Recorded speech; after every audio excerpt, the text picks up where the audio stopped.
The mocking laughter hit Imani Caldwell like a slap before she even reached the door. She caught the words clearly. Her Korean wasn't perfect, but she understood enough. The veterinarian, the charity case. Did he really think marrying a black American girl who stitches up stray dogs would make him look human? One of the lieutenants, the one with the scar running through his left eyebrow, laughed loudest, tipping his head toward her worn leather bag, like it was evidence of everything wrong with her. The others joined in, not loudly, not where Do-hwan could hear. Just enough to make sure she did. Imani's hand tightened around the strap of that bag. She had carried it since her first year of veterinary school in Baltimore. Her mother had saved for 4 months to buy it. She did not put it down. She did not look back. If this story already has you feeling something, stay with us. Subscribe to the channel and follow this story all the way to the end, because what happens next will shake you to your core. Hit that like button and drop a comment telling us the city or country where you're watching. I want to see how far this story has traveled. Now let's go back to that room in Busan, where a woman walked out carrying a secret that would change everything. The rain had been falling on Busan since morning. It came down in sheets against the floor-to-ceiling windows of the office on the 14th floor, the kind of rain that turns the harbor gray and makes everything below look small and temporary. Imani stood at the edge of the room and watched it for a moment before forcing herself to look at the desk, at the papers on the desk, at the man behind them. CEO Do-hwan was 40 years old, and he looked every single year of it in the particular way that powerful men sometimes do, not worn down exactly, but compressed. Like something that had been under enormous pressure for so long it had reorganized itself around that pressure. A sound like green woods of someone, he had fought his way into every room he'd ever entered, and the careful, measured stillness of someone who had learned that stillness was more frightening than movement. He was not a large man. He didn't need to be. He was reading the last page of the divorce agreement. Imani had already signed her portion. Her handwriting was neat and controlled, the signature of a woman who had decided how this would go and was not going to let herself come apart in front of 6 men who had spent 3 years making clear they found her presence insulting. She was 32 years old. She had grown up in a row house in Baltimore with a mother who worked double shifts at a hospital laundry, and a father who made furniture in the garage on weekends and called it therapy. She had gotten through undergraduate school on partial scholarship and sheer stubbornness, then veterinary school the same way. She was the kind of woman who knew how to function under pressure because she had never had the luxury of falling apart. She was not going to fall apart now. Do-hwan reached the signature line. He picked up the pen.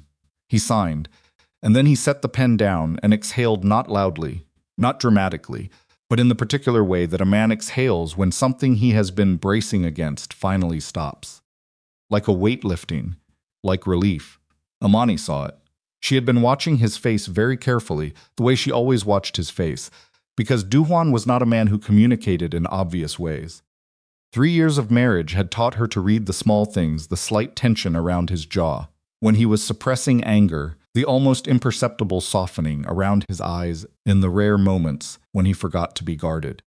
She had learned his silences the way a doctor learns, to read the subtle shifts in a patient's breathing. She saw the relief, and she felt something inside her chest collapse very quietly. She had not expected that. She had expected coldness.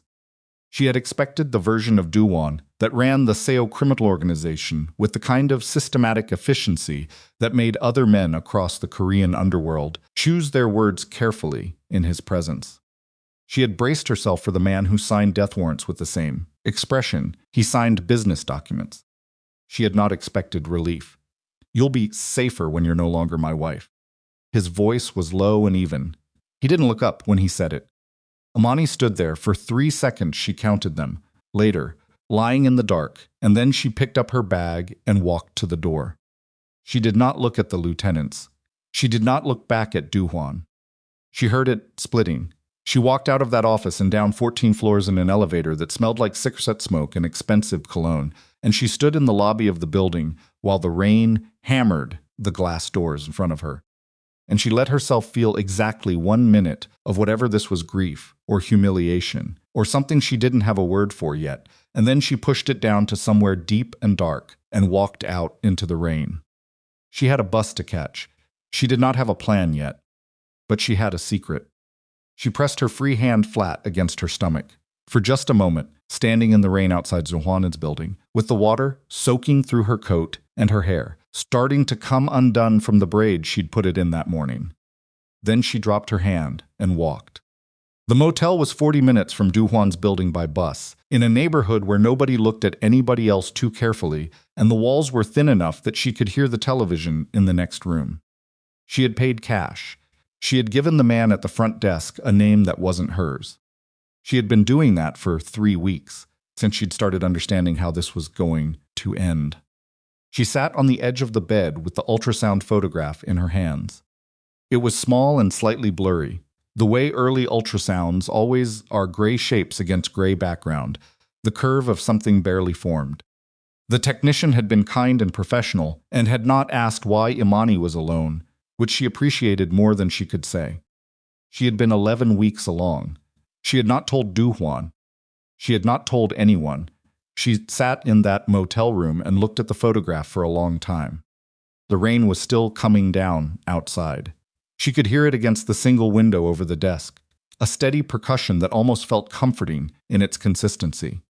She was thinking, not panicking, not crying, though she would later, in the shower where nobody could hear it. Right now she was thinking, which was what she did when everything was going wrong. She got quiet and she got methodical, and she worked the problem until she found the edges of it. The problem, as she understood it now, was this: being Seo Do-hwan's ex-wife was not safer than being Seo Do-hwan's wife. He believed it was. She understood why he believed it. The logic was clean, the way his thinking always was. Remove the legal connection. Remove her value as a target. Enemies who wanted to get at Do-hwan through the people he loved couldn't use her if she was no longer his. It was the kind of thinking that worked perfectly on paper and fell apart the moment you accounted for human nature, which was that men like Kwon Mu-jin, the name she'd heard, whispered intense half-conversations for 2 years now, didn't think in legal categories. They thought in leverage, and a child was leverage. An ex-wife carrying the child of Seo Do-hwan was leverage. A pregnant ex-wife who stayed anywhere near Busan, near Korea, near any corner of the world where Do-hwan's name meant something, was a problem waiting to be used. Imani understood this the way she understood complex medical cases, not because someone had explained it to her, but because she was very good at reading patterns and following them to their conclusions. She had to disappear, not just move, not just change cities.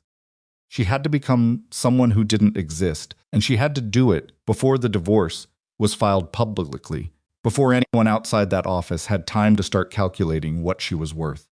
She pressed the photograph flat against her chest, just for a moment. Then she took out the phone, not her regular phone, which she had already decided she was going to destroy tomorrow, and she made a call she had been turning over in her mind for 3 weeks. Baek Jin-suk answered on the second ring. She had never been entirely sure what to make of Jin-suk. He was 38, Do-hwan's right hand for over a decade, a man whose loyalty to his boss ran so deep it had become structural. You couldn't separate Jin-suk's judgment from his devotion to Do-hwan any more than you could separate load-bearing walls from a building and expect it to stand. He was not warm, exactly. He was not the kind of man who made small talk or smiled without reason. But in 3 years of watching him operate inside Do-hwan's world, Imani had noticed that Jin-suk was the only person in that organization who consistently considered consequences that extended beyond the immediate problem in front of him. He thought about what happened after. That was unusual. In Do-hwan's world, most men thought about right now. When she had called him 3 weeks ago to test the waters carefully, obliquely, in the way she'd learned to speak, when she wasn't sure if a conversation was being recorded, he had listened without interrupting. And when she finished, he had been quiet for a long moment and then said, very quietly, "What do you need?" Not, "Does the boss know?" Not, "I have to tell him." Just, "What do you need?" She had understood then that Jin-suk had already done the same calculation she had and had arrived at the same conclusion. Now, on the phone in the motel room, she told him everything. He listened to all of it: the pregnancy, her plan to disappear, what she would need in terms of documents and cash and time. When she finished, he was quiet again for a longer moment this time. "The photograph," he said finally. "From the clinic." "Yes. Give it to me before you go." She understood immediately. "You'll make sure he finds it. Eventually." A pause. "Not right away." "Why not right away?" "Because right away, he'll still believe he made the right choice." Jin-seek's voice was flat, matter of fact, the way he talked about everything. "Give him a few weeks to live with it first." Imani turned that over. "That's cruel," she said. "Yes," Jin-seok agreed without any particular emotion. "It is." She thought about Do-hwan's face in that office. The exhale. "Okay," she said. She sold the car within 48 hours. Not to a dealership too traceable, too much paperwork. She found a private buyer through a chain of referrals that took 2 days and cost her 15% of the car's value, but left no record she could follow. She dropped her phone off a bridge on a rainy Tuesday evening, watched it disappear into the Han River, and spent the following hour in a coffee shop, writing a list of everything she needed to do before she could leave. Jin-seek moved with the particular efficiency of a man who had spent his professional life solving problems that couldn't be solved through official channels. New identity documents appeared not perfect. She knew they weren't perfect, but good enough for a woman moving through countries that weren't looking for her. Cash arrived in amounts that wouldn't trigger attention. A contact in Busan bleached and cut her hair, changed it from the long, natural locks she'd worn for 8 years to a close-cropped style that changed the shape of her face in photographs. She stood in front of a mirror in her rented room in the neighborhood, far from her old apartment, and looked at herself. She looked like someone else. She was someone else. She left Korea on a Thursday, on a ferry to Fukuoka, under a name that had never appeared in any file connected to CO Do-hwan. She was 12 weeks pregnant. She did not look back at the harbor as the coast of South Korea disappeared. Couldn't afford to. The first year was the hardest in ways she hadn't anticipated. She'd known it would be difficult. She was a Black American woman moving through parts of Asia and, eventually, Eastern Europe with imperfect documents and a growing pregnancy, surviving on cash jobs and the goodwill of people who asked few questions. She'd known all of that going in and had calculated that she could handle it because she had handled difficult things her whole life. What she hadn't calculated was the loneliness. Not the practical loneliness of being isolated, though that was real. The deeper loneliness of being erased. Of having been, for 3 years, a person embedded in a complicated and often frightening world, but a real world, with real people who knew her name, and then becoming nobody. A woman with a false name in a small veterinary clinic in a city where she didn't speak the language well enough to have a real conversation. A sound like green wood splitting. A woman who couldn't call her mother, couldn't call her college roommate, couldn't tell anyone she trusted where she was, because the risk of that information traveling in the wrong direction was too high. She was in Japan for 4 months, then China briefly, then she made the decision to go west and crossed into Europe through a route Jin-seok had outlined for her before she left. In a small Czech city she can't name even now, she found a veterinary clinic that needed a part-time assistant and didn't ask many questions. She worked there for 3 months, showed up early, left on time, spoke as little as necessary. It was there that she found Copper. He was old when she found him. The veterinarian on staff thought 11 or 12, which for a mixed-breed dog of his size was genuinely elderly. He had been brought in by a neighbor who had found him sitting outside an apartment building every day for 2 weeks. The apartment's previous tenant had moved and left him behind. Copper waited. Day after day, he waited by the clinic door for someone who was never coming back. Imani looked at that dog for about 30 seconds. She already had enough problems. She took him home anyway. He was not easy.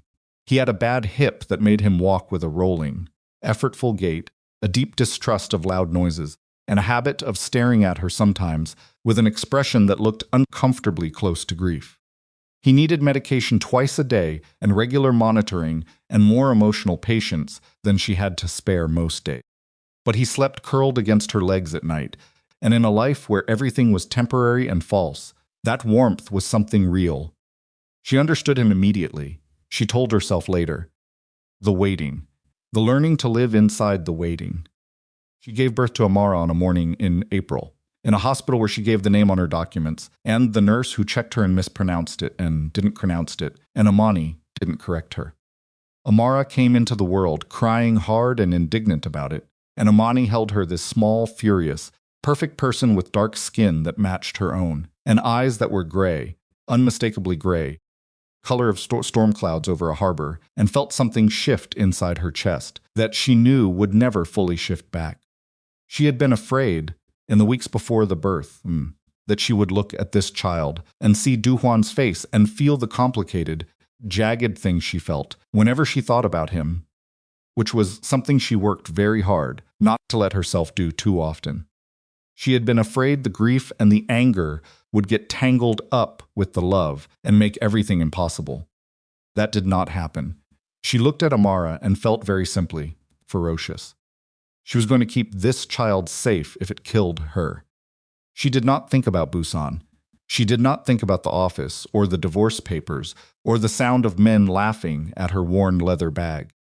She thought about Amara's hands, tiny, curled, impossibly detailed, and she made herself a promise into the silent hospital room while the nurse filled out paperwork at the desk, and Copper waited in the carrier in the corner.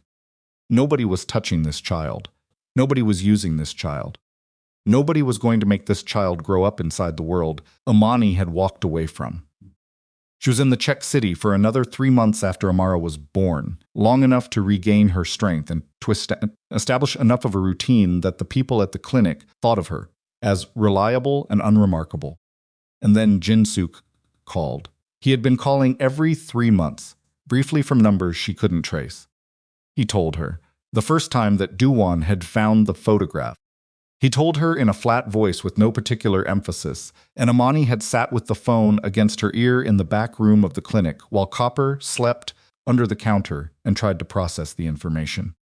How did he react, she asked. Jin-suk was quiet for a moment. He's looking for you, he said. Which was not, she noted, an answer to her question. But it was enough. Over the next calls, Jin-suk gave her small pieces. Do-hwan had stopped sleeping. Do-hwan had deployed resources across multiple countries, following rumors that went nowhere. Do-hwan had become, and this was the part Jin-suk said with something in his voice she couldn't quite identify, erratic. Obsessive. The kind of man his lieutenants were starting to be privately afraid of in a different way than they had been before. Because before they had feared his precision. Now they feared his disregard for it. He canceled a deal with the Osaka network because one of their men said something disrespectful about you at a dinner table, Jin-suk said during one of these calls. Pulled the entire arrangement. 2 years of negotiations. Imani didn't say anything. His rivals are watching, Jin-suk continued. The consensus is that Do-hwan has discovered a weakness. He has, Imani said quietly. He would say differently, Jin-suk replied. She thought about that for a long time after hanging up. She did not tell Amara much. At first, because Amara was a baby and then a toddler, and the question of her father was theoretical, an absence rather than a question. But children develop faster than you expect, and by 3, Amara was curious and precise about things, noticing gaps in the stories she was told the way her mother noticed symptoms, the place where something should be that wasn't there. 4, she asked directly. Where's my daddy? Imani was quiet for a moment. She had prepared for this. She had turned it over many times, in the long hours after Amara fell asleep, working out how to say something that was true without being the whole truth, because the whole truth was going to have to wait until her daughter was old enough to carry it. He's far away, she said, and he doesn't know you exist. Samara considered this with the serious expression she always wore when she was processing something. Does he know about you? Yes. Is he looking for you? Imani looked at her daughter's gray eyes. Yes, she said. Why aren't you letting him find you? It was the question she had been dreading, and it came from a 4-year-old with her father's eyes and her mother's directness, and Imani had to look away for a moment before she could answer. Because his world is dangerous, she said finally. And I'm keeping you out of it. Amara was quiet for a moment. Then she said with the calm certainty of a child, who has decided something. Okay. And that was that for a while. Jin Suk called 6 months later with a different kind of urgency in his voice. Hwan Mujin knew she was alive. Imani had heard that name before in whispered conversations she wasn't supposed to overhear, in the careful way Jin Suk sometimes omitted information, and the omission itself told her things. Mujin was Do-hwan's most dangerous rival, the kind of man who didn't make moves without considering how they would look when recorded in some future accounting of power. He was patient and thorough, and he had the particular cruelty of someone who understood that the most effective pain was the pain that didn't announce itself until it was too late to prepare. Move tonight, Jin Suk said. She moved 3 cities in 2 months. Amara was almost 5 by then, and old enough to understand that moving was just something they did, not something that meant safety or danger specifically, just the shape their life took. She adapted with the practicality of a child who had never known anything different.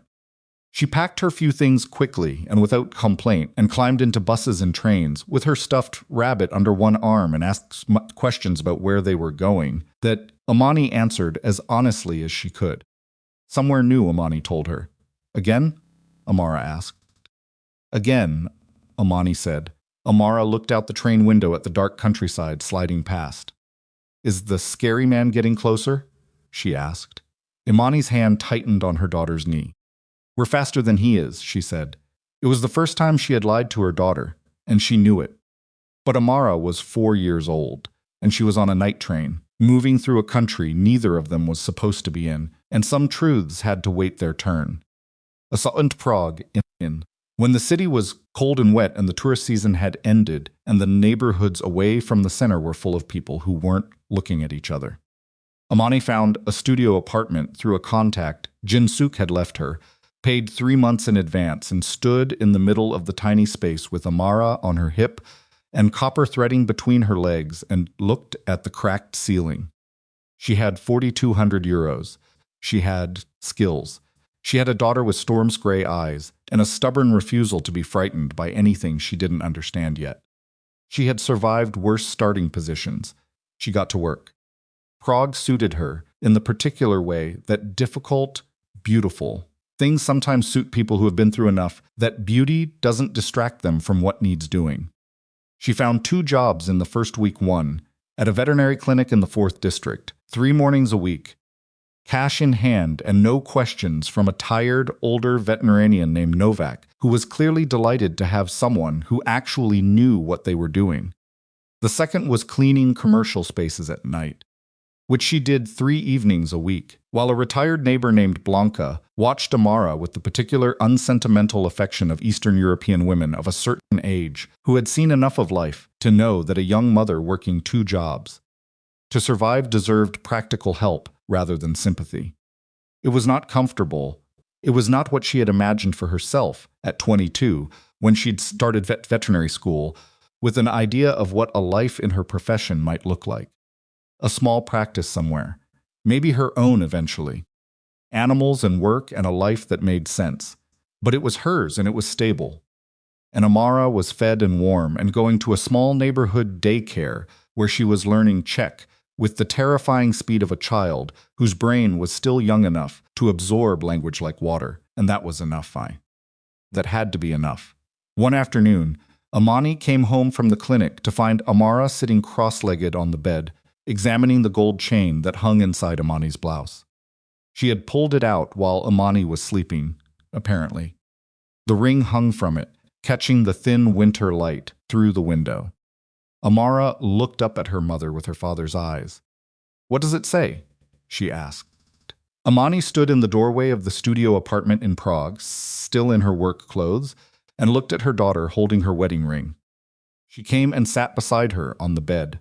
She took the ring gently from Amara's fingers and turned it so the engraving caught the light.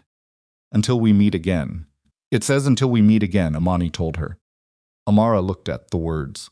She couldn't read English yet, not reliably, but she ran her finger over the engraving, the way she ran her finger over the pictures in her storybooks. "Who gave it to you?" Imani was quiet for a moment. "Your father did," she said. Amara looked up. "The man who's looking for us?" "Yes." Amara turned back to the ring. Her expression was the same careful processing she always wore when she was working something out. He loved you, she said. It wasn't a question. Imani's throat tightened. Yes, she said, in his way. What way was that? Imani looked at her daughter, 4 years old, almost 5. With her whole life still ahead of her, and no idea yet of the weight of the story she'd been born into, and chose her words with the particular care of a woman who understood that some things, once said to a child, become the foundation of how that child understands the world. A way that confused protecting people with controlling them, she said finally. He thought if he kept everyone far enough away, they'd be safe. He didn't understand yet that safe and alone aren't the same thing. Amara thought about this. Did you love him? The winter light was thin and gray through the window. Copper was asleep on the foot of the bed, his old hip rising and falling with the slow, labored breathing of a dog who has lived long enough to know that rest is not surrender. Imani looked at the ring in her hand. Yes, she said. She put the chain back around her neck and tucked the ring beneath her shirt. But love isn't always enough, she added. Amara leaned against her mother's arm. Is it enough sometimes? She asked. Imani put her arm around her daughter and held her. Outside, Prague was cold and wet and full of strangers who didn't know them. Somewhere on the other side of the world, a man was spending a fortune following leads that went nowhere, dismantling his alliances one by one in his search for a woman who had become very good at not being found. Sometimes, Imani said, sometimes it's the whole thing. The winter that settled over Prague that year was the kind that didn't announce itself. It simply arrived one morning and refused to leave, pressing down on the city with a gray, patient weight that made everything feel slightly muted, slightly slower, like the whole place was holding its breath. Imani had learned to read winters the way she read patience. The signs, the pressures, the things that looked stable until they weren't. This one felt wrong from the beginning. She couldn't have said exactly why. Sound like green wood splitting. Nothing had changed in any measurable way. She still worked the morning shifts at Novak's clinic 3 days a week, still spent 3 evenings on her knees cleaning commercial office spaces in the 5th district, still came home to Amara and Copper in the studio apartment with the cracked ceiling and the radiator that knocked when the temperature dropped below 5 degrees. The routines held, the documents held. Nobody had knocked on her door in the night. But she had learned, over 4 years of running, to trust the thing that ran ahead of her, thinking that animal-level signal that said something is shifting before her conscious mind could name it. She started varying her routes to work. Not dramatically, just differently enough. A different tram stop, a different side of the street. Small adjustments that cost her nothing except the low-grade exhaustion of never fully relaxing, which was a cost she had been paying for, so long it had stopped feeling like a cost and started feeling like the baseline condition of being alive. Amara noticed. Of course Amara noticed. The child had her father's eyes and her mother's attention, which was a combination that made her almost impossibly observant for someone who still needed help tying her shoes. We're being careful again, Amara said one morning. It was not a question. Imani was buttoning Amara's coat, the blue one, with the missing button on the left cuff that she kept meaning to replace, and she paused for just a moment before finishing. We're always careful, she said. More careful, Amara said. Imani looked at her daughter's face, 5 years old. Gray ceased steady and serious above the collar of the blue coat, watching her mother with the particular focus of a child who has learned that certain conversations get shorter answers when you push and longer ones when you wait. Yes, Imani said, more careful. Amara absorbed this. Okay, she said, and held out her hand for Imani to take. Jin-suk called on a Tuesday. Imani was in the back of the clinic. When it came through the particular sequence of rings that served as their identification protocol, one of the small operational habits Jin-suk had established when she'd first gone under, quiet and effective, and entirely the kind of thing a man who thought in systems would design. She dried her hands and took the call in the supply room with the door pushed mostly closed. She knew from the quality of his silence in the first 2 seconds that it was bad. Jin-suk did not have dramatic silences. He was not a man who paused for effect.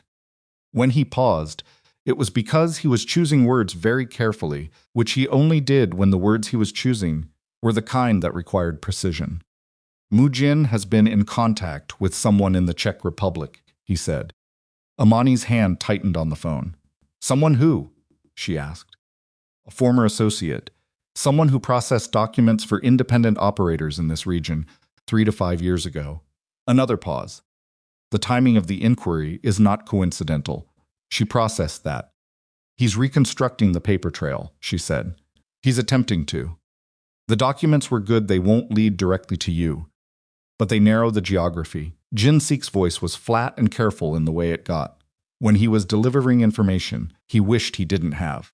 He knows you're somewhere in Central Europe, possibly specifically Czech Republic.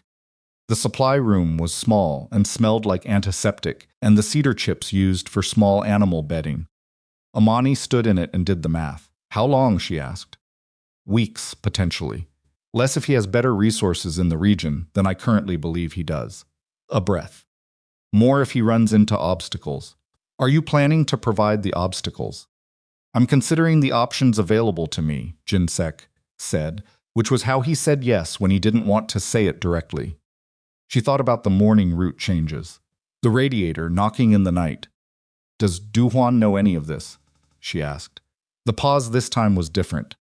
Do-hwan is currently managing a crisis with the Incheon network, Jin-seek said carefully. Several alliances are under strain, because he's been prioritizing finding us over managing them, Imani said. Yes. She let that sit for a moment. Jin-seek. She kept her voice level. Does he know Mujin is looking for me? He knows Mujin is expanding operations into Europe. He does not know the specific angle. And you haven't told him. Silence. I'm managing information on multiple fronts, Jin-seek said finally. That's not an answer. No, he said, it isn't. Imani closed her eyes for a moment. The antiseptic smell was sharp in her nose. In the front room of the clinic, she could hear old Novak talking to a client in his slow, deliberate Czech, the kind of conversation that was mostly the veterinarian thinking out loud, while the client nodded. If you tell Do-hwan that Mujin is hunting me, she said slowly, Do-hwan redirects everything toward intercepting Mujin before he finds us. Yes, Jin-seek said, which creates a direct confrontation between them. Which is exactly what Mujin wants also, yes. She opened her eyes. He's baiting him, she said. Mujin is using me as bait. He wants Do-hwan to come at him so he can fight him on ground of his own choosing. That is my current assessment, Jin-seek said. Imani stood in the supply room and breathed. So you're stuck, she said. If you tell Do-hwan, you're handing Mujin his war. If you don't, you're leaving me to handle this on my own. Not on your own, Jin-seek said quietly. I have people I can position. Resources I can deploy without going through Do-hwan. Your own people, yes. People who are loyal to you, not to him. Another pause that told her more than his words would. People who understand, he said carefully, that there are situations where the right outcome requires managing the information that flows to the top. She thought about what that meant, the weight of it. The thing Jin-seek had apparently been carrying for 4 years without saying directly. He had been protecting her and Amara on his own authority, outside Do-hwan's knowledge, using resources he had quietly accumulated or diverted, making decisions that were not his to make by any conventional understanding of his role. He had been doing it because he had decided it was right. Whatever else he was, Jin-seek was not a man who made that kind of decision lightly. Thank you, she said. She meant it. Don't thank me yet, he said. Move your route again. And he stopped. What? Change the daycare schedule. Randomize it. The cold settled into her stomach. You think he's watching Amara? She asked. I think a man like Mujin identifies leverage before he identifies targets, Jin-seek said. I think he would find the child useful as a variable.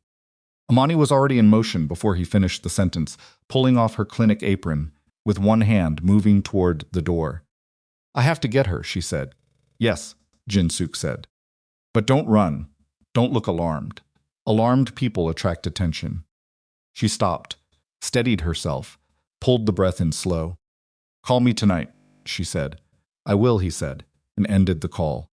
She picked Amara up 2 hours early and told the daycare worker she had a family appointment, which was technically not a lie, depending on how broadly you defined the word family. Amara looked up at her when she arrived, with the expression of a child who reads her mother's face the way other children read picture books fluently, automatically, noticing the details that weren't meant to be visible. "Are we moving again?" she asked. Imani crouched down to zip her daughter's jacket. "Maybe," she said. "We don't know yet." "I like it here," Amara said. Not a protest, just a statement of fact. Delivered in the careful, honest way she always said difficult things. "I know," Imani said. "Blanca taught me to make svichkova," Amara said. She said next time she'd show me the dumplings. Imani looked at her daughter's face. "Maybe we can get the recipe," she said. Amara looked at her steadily. "It won't be the same," she said. Imani's chest did something complicated. "No," she said, "it won't." She took Amara's hand, and they walked home, taking the long route through the park, and Imani watched everything around them with the calm, methodical attention of a woman who had spent 4 years training herself to see before being seen. Nothing moved wrong. Nothing felt wrong. But the feeling she'd had since the beginning of the winter didn't go away. Do-hwan was in Seoul when he felt the thing shift. He was in a meeting, an alliance restructuring session, with 3 network heads whose goodwill he had been systematically burning through for 18 months by canceling deals and redirecting resources, and, on one memorable occasion, walking out of a negotiation in Osaka because a man across the table made a joke that referenced Imani's profession in a tone he didn't like. The meeting was tense in the way that all his meetings had become tense, which was the kind of tension that precedes not an argument but a reckoning. Kang Ju-won, the oldest of the 3 network heads and the only one who had known Do-hwan long enough to speak to him, without measuring every syllable first, was talking. "What everyone in this room needs you to understand," Kang was saying, "is that the last 18 months have cost this network real money, real alliances, and real stability. And the reason for that cost is sitting in this room and not in any external threat." The other 2 men said nothing. They were watching Do-hwan with the careful attention of men who were not sure which direction this was going to go. Do-hwan sat at the head of the table and looked at Kang. He had always liked Kang. The older man was 61, had built his piece of the network from nothing over 30 years, and was one of the few people in Do-hwan's world who could say uncomfortable things without making them feel like provocations. He said them like a doctor reading a chart. "Here is the situation. Here are the implications. Here is what needs to happen." "You're saying I've been distracted," Do-hwan said. "I'm saying you've been absent," Kang said. "Physically present, intellectually somewhere else." "There's a difference." Do-hwan's jaw moved. "The Osaka deal." "The Osaka deal was pulled because you took personal offense at a comment made by a junior associate who probably doesn't remember making it," Kang said. 2 years of groundwork, Do-hwan, over a comment. Silence in the room. "She was my wife," Do-hwan said. The words came out quieter than he intended. "She was your wife," Kang repeated. Not unkindly, but without flinching either, she left. "She made a choice. You have to find a way to—" "She didn't leave," Do-hwan said. Something in his voice made Kang stop. "I divorced her," Do-hwan said. "There's a difference." The room was very quiet now. "She signed the papers," Kang said carefully. "Because I asked her to." Do-hwan's eyes were steady, but the rest of his face had done something complicated that he wasn't entirely controlling. "Because I believed it was the only way to keep her safe. And I was wrong." He stopped. Started again. "I was wrong, and now I don't know where she is, and I have—" He stopped again. The 3 men at the table were watching him. He hadn't meant to go this far. He never meant to go this far, and he kept going this far, which was itself a symptom of what Kang was describing. The way the thing he was carrying kept pushing against the container he'd built for it until the seams showed. "We're not here to talk about personal matters," he said, pulling himself back. "We're here to restructure the Incheon arrangements." Kang looked at him for a long moment. "Do-hwan," he said. "Whatever you're not telling us, whatever the thing is that's been driving you for a year and a half, it's going to matter.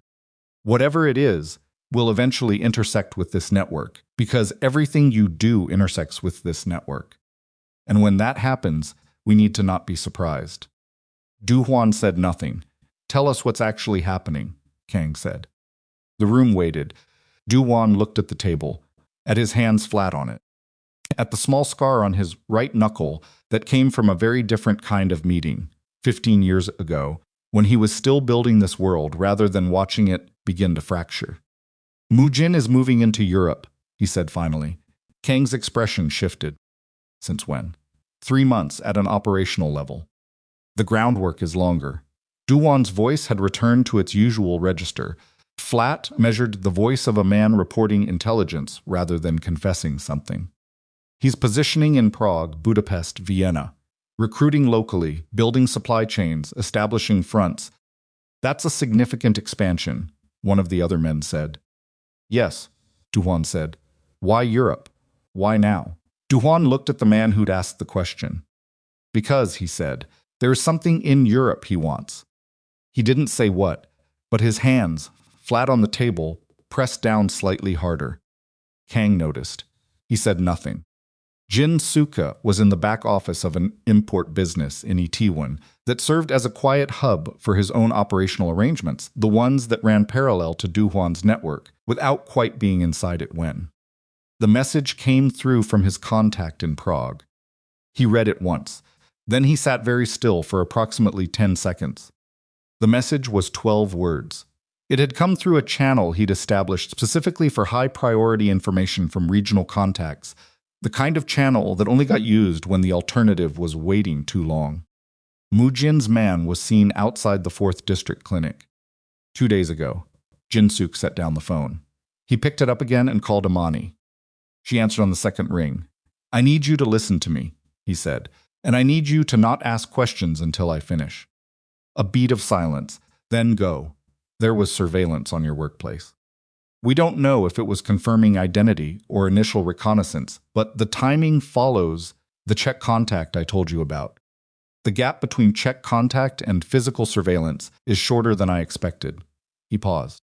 Significantly shorter, which means either Mujin's resources in the region are better than I estimated, or there was a second information source I haven't identified. The silence on her end was the kind that meant she was processing fast. How compromised is the clinic, she asked, potentially fully. We have to assume the clinic is burned. He kept his voice level. The apartment, if they have the clinic, they have a radius.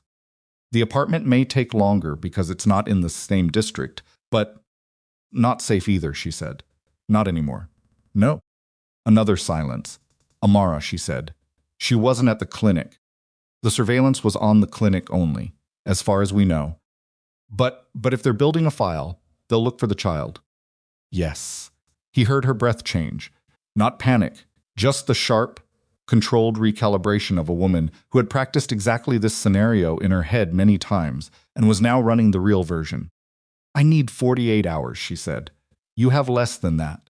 I need 48 hours, she repeated, harder this time. I have to collect enough cash. Copper needs his medication. I can't just... She stopped. He heard her catch herself. 24 hours. Can you give me 24 hours? Jin-suk thought about his contact's timeline, about the gap between the Czech inquiry and the physical surveillance, shorter than projected, about the variable he still hadn't identified. 18, he said. 18, she repeated, accepting it. I'm sending someone to the 4th District tonight. He'll make sure there's no second team you haven't seen. He stopped. Imani. What? This time I think you need to go further. Not just a different city. He chose his next words carefully. Central Europe may not be containable. I'm thinking west. France. Portugal. Somewhere with a larger population density, more anonymity. A long pause. That's a bigger move, she said. Yes. More expensive. New documents again. I know, he said. I'm handling the resources. Yufukatsuk. Her voice had dropped. Something had shifted in it. Is this still manageable? The situation, are we still ahead of it? He considered lying to her. He had never lied to her directly about anything that mattered, and he found he couldn't start now. We're still ahead, he said, but the margin is smaller than it was. Silence. Tell me the truth, she said quietly. Is it going to get to the point where we can't run anymore? Jin-suk looked at the wall of his back office, at the framed map of the Korean peninsula that had hung there for 11 years because he'd never had a reason to take it down. "I don't know," he said. "I'm doing everything I can to make sure it doesn't." "That's not the same as no," she said. "No," he said. "It isn't." She was quiet for a moment. "Okay," she said finally. 18 hours. She told Amara they were going on a trip. Amara was 5 years old and lived in 4 countries. She knew what a trip meant in their particular family, which was different from what trip meant in other families. She went to her side of the room. The studio was small enough that Amara's side was technically just one corner with a mattress and a shelf, and began selecting things with the practical efficiency of a small person who had learned that you could only carry what you could carry. The stuffed rabbit, a drawing she had made of copper that Blanca had helped her frame in a cheap plastic frame. A book of Czech fairy tales Blanca had given her. She stopped at the book, looked at it, put it in the bag.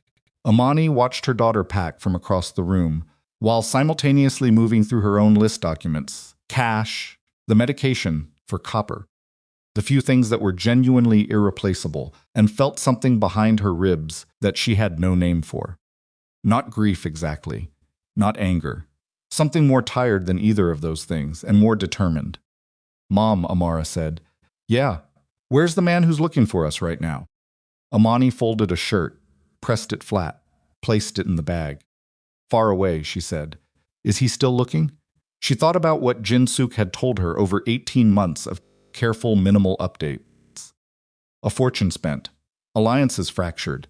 The great CO Do-hwan, unreachable and untouchable, spending himself down, searching for a woman who had become very good at not being found. "Yes," she said, "he's still looking." Amara was quiet for a moment, holding the Czech fairy tale book against her chest. "Do you ever want him to find you?" she asked. The question landed somewhere tender. Imani kept folding. "It's complicated," she said. "Because he's dangerous?" "Because it's complicated," she said again, more firmly, in the tone that Amara understood meant this particular thread of conversation was being set aside. Amara accepted this. She zipped her small bag. She looked over at Copper, who was lying by the radiator with the patient, ancient resignation of a dog who has moved enough times to understand that the bag's coming out means a change is coming, and that changes are survivable. "Can we say goodbye to Blanca?" Amara asked. Imani stopped. She thought about Jin-suk's 18 hours, about the surveillance on the clinic, about the variable she hadn't identified yet. Quickly, she said, "We'll knock on her door tonight." Amara nodded, and then she looked at her mother with her father's eyes and said very quietly, "I'm not scared." Imani looked at her daughter, 5 years old. A stuffed rabbit and a framed drawing and a book of fairy tales and the absolute matter-of-fact courage of a child who had grown up understanding that the world required courage from her and had simply decided to provide it. Imani crossed the room and held her daughter's face in both hands for a moment. "I know you're not," she said. "You never are." "You're not either," Amara said. Imani kissed her forehead. She didn't say anything because what she felt in that moment was something she didn't have words for, and in any case there was no time for words. 18 hours. She stood up and went back to packing. Jin-seek's man in the 4th district sent a message at 11 that night. Jin-seek read it standing in his car outside the Do-hwan office, the engine running for heat, the city doing what cities do at 11, on a weeknight continuing, regardless of whatever private emergencies were happening inside it. The message said there was a second team, not Mujin's people. Different profile, different operational signature. 3 men, rotating positions, disciplined and patient, in a way that Mujin's operators typically weren't. Jin-suk stood in his car and felt, for the first time in 4 years, something close to fear. If it wasn't Mujin's second team, it was someone else entirely. And the list of people who knew enough to be watching Imani in Prague, without having gotten that information from Mujin, was very, very short. He looked at his phone for a long moment. Then he did the thing he had been avoiding for 18 months. He called Do-hwan. It rang 4 times 5. Then the line connected, and he heard the particular quality of Do-hwan's silence. Awake, alert, the silence of a man who had not been sleeping much and had been waiting, without knowing what he was waiting for a very long time. It's me, Jin-suk said. I know, Do-hwan said. There's something I have to tell you, Jin-suk said. There's something I should have told you a long time ago. The silence on the other end of the line changed. Tell me, Do-hwan said. Jin-suk took a breath. She's in Prague, he said. She has been for 8 months, and she's not alone. Do-hwan did not speak for a long time after Jin-suk said it. The silence on the line was not the silence of shock. It was the silence of a man receiving information that his body had somehow already been bracing. For the way you brace for a blow, you see, coming from far enough away, that you have time to set your feet, but not enough time to get out of the way. Not alone, he repeated. No, Jin-suk said. Another silence. How old? Do-hwan asked. The question landed between them with the precision of a man who had already calculated the timeline from the moment he found the ultrasound photograph to the present, who had done that calculation probably hundreds of times over 4 years in the dark hours when sleep wouldn't come, and who was now asking not because he didn't know the answer, but because he needed to hear it said by someone else. 5, Jin-suk said. She'll be 6 in April. Do-hwan's exhale came through the line, not loud, not dramatic, just the sound of a man releasing something he'd been holding for a very long time. A girl, he said. Do-hwan said nothing. Her name is Amara, Jin-suk said. Amara Caldwell. Not Seo. Do-hwan absorbed that. You've known, he said. His voice was very quiet now, very controlled, which was more frightening in its way than anger would have been. How long, Jin-suk? It was not a question. It was an accounting. Jin-suk did not flinch from it. He had known this conversation was coming for 4 years, and he had lived with the knowledge of it every day of those 4 years, and he was not going to lie to Do-hwan now, at the end of it. Since before she left Korea, he said, the silence that followed was different in quality from the ones before it. She called you, Do-hwan said. Yes. Before the divorce was final. Yes. And you helped her disappear. Yes. Do-hwan's voice when he spoke again was the voice of a man exerting extraordinary control over something that was trying very hard to be something else. Why, he said. Because she was right, Jin-suk said. Being your ex-wife didn't make her safer. It made her a different kind of target. And being the mother of your child made her the most valuable leverage anyone in our world could hold. He paused. You knew that. You would have reached the same conclusion if you'd known about the pregnancy. I should have known about the pregnancy. Yes, Jin-suk said. You should have. But you had just divorced her to protect her, and she was trying to protect the child, and neither of you was talking to the other one. And so I became the only person who had all the information. Another pause. I made a decision. I stand by it. But I am telling you now because the situation has changed and I can no longer manage it alone. Do-hwan was breathing. Jin-suk could hear it slow and deliberate, the breathing of a man who has learned to use breath the way other men use walls. The second team, Do-hwan said. The one that isn't Mujin's. Yes. Who are they? I don't know yet.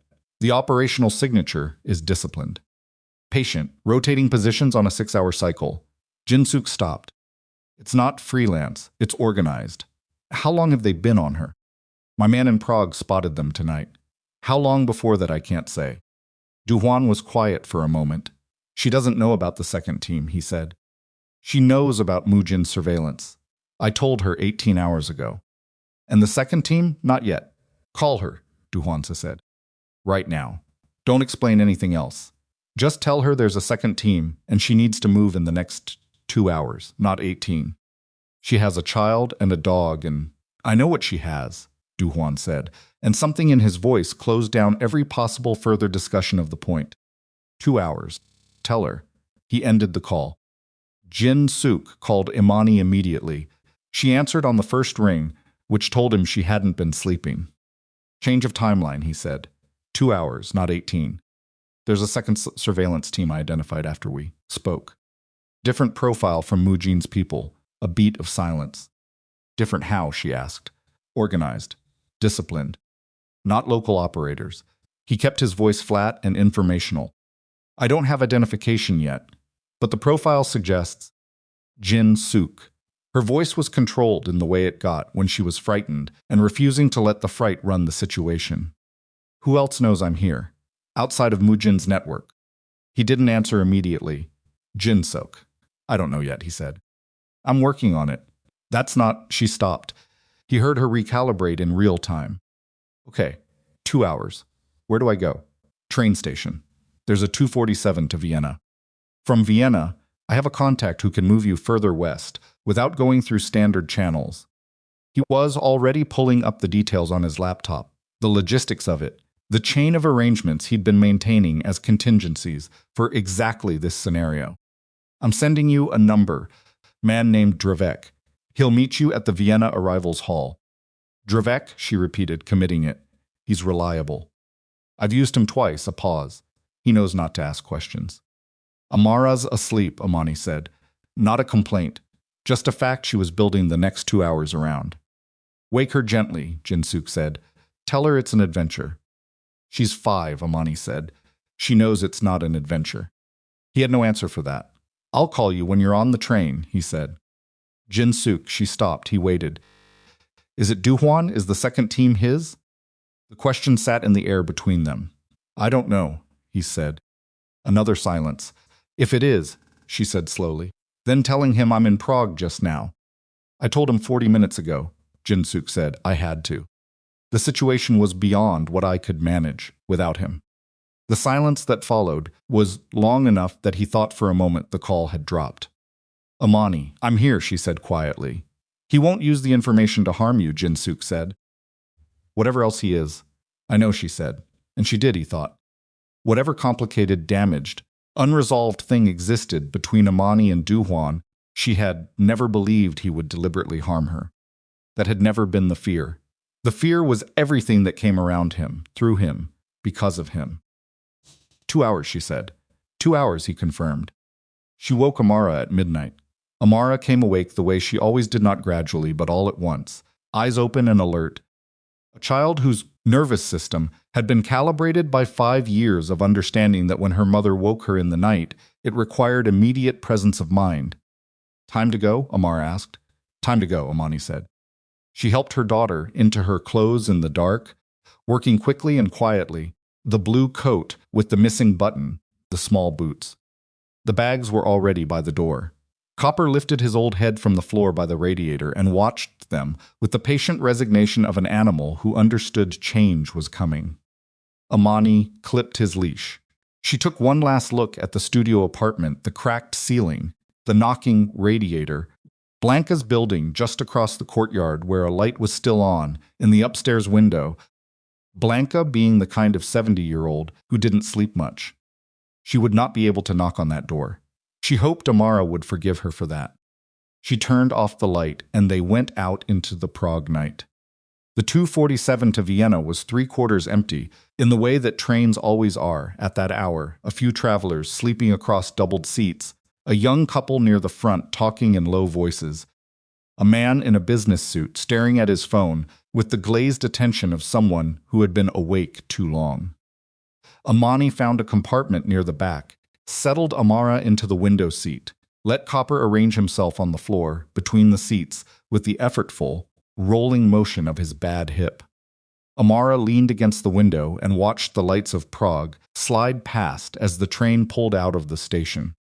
We didn't say goodbye to Blanca, she said. No, Imani said. Amara was quiet for a moment. She'll wonder where we went, she said. Yes, Imani said. That'll make her sad. Imani reached over and tucked a piece of her daughter's hair behind her ear.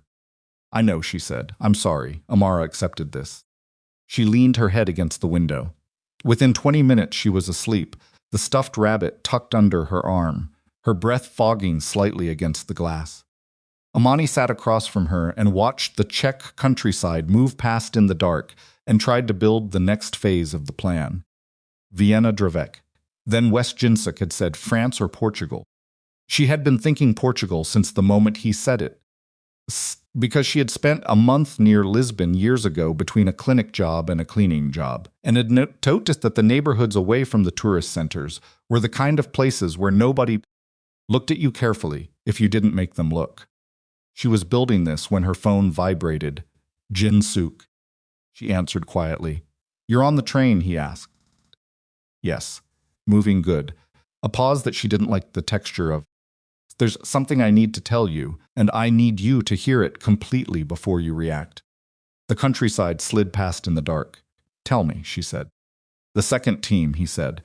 I have an identification. Who? They're not Mujin's people, he said. And they're not Do-hwan's either. She waited. They're a private intelligence contractor, Jin-suk said. Based in Frankfurt. They work for a range of clients in the corporate and on the grayer end criminal spectrum. I have a partial client list through a contact in the financial sector. He paused again. One of the names on that list is Kwon Mujin, but it's not the relevant name for this contract.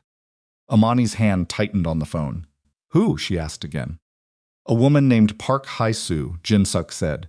She runs the legitimate holding company side of the SEO organization. Financial management, property, front businesses. Imani went very still. That's Do-hwan's organization, she said. The legitimate side, yes. Park Hae-soo has been with the organization for 11 years. She manages the money that moves through official channels. A pause. She is also, as of approximately 3 years ago, in what you might call a personal relationship with Do-hwan. The train moved through the dark. Amara slept against the window. Copper breathed slowly on the floor. Say that again, Imani said. She is, I heard you, Imani said. She sat with it. The woman who managed Do-hwan's money. A personal relationship. And a private intelligence contractor, tracking Imani's location not for Mujin, not for Do-hwan himself, but for this woman who had access to Do-hwan's resources, Do-hwan's network, and presumably Do-hwan's periodic references to his search for his missing ex-wife. She's been feeding information to Mujin, Imani said. It was not a question. The shape of it was too clean. I believe so, yes, Jin-suk said, not directly. Through the contractor.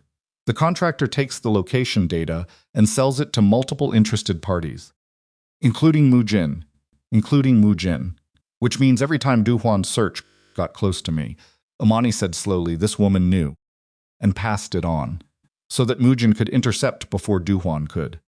Yes, Jin-suk said. That is what I believe has been happening. Imani pressed her free hand flat against her knee and breathed. She's been using the search against him, she said.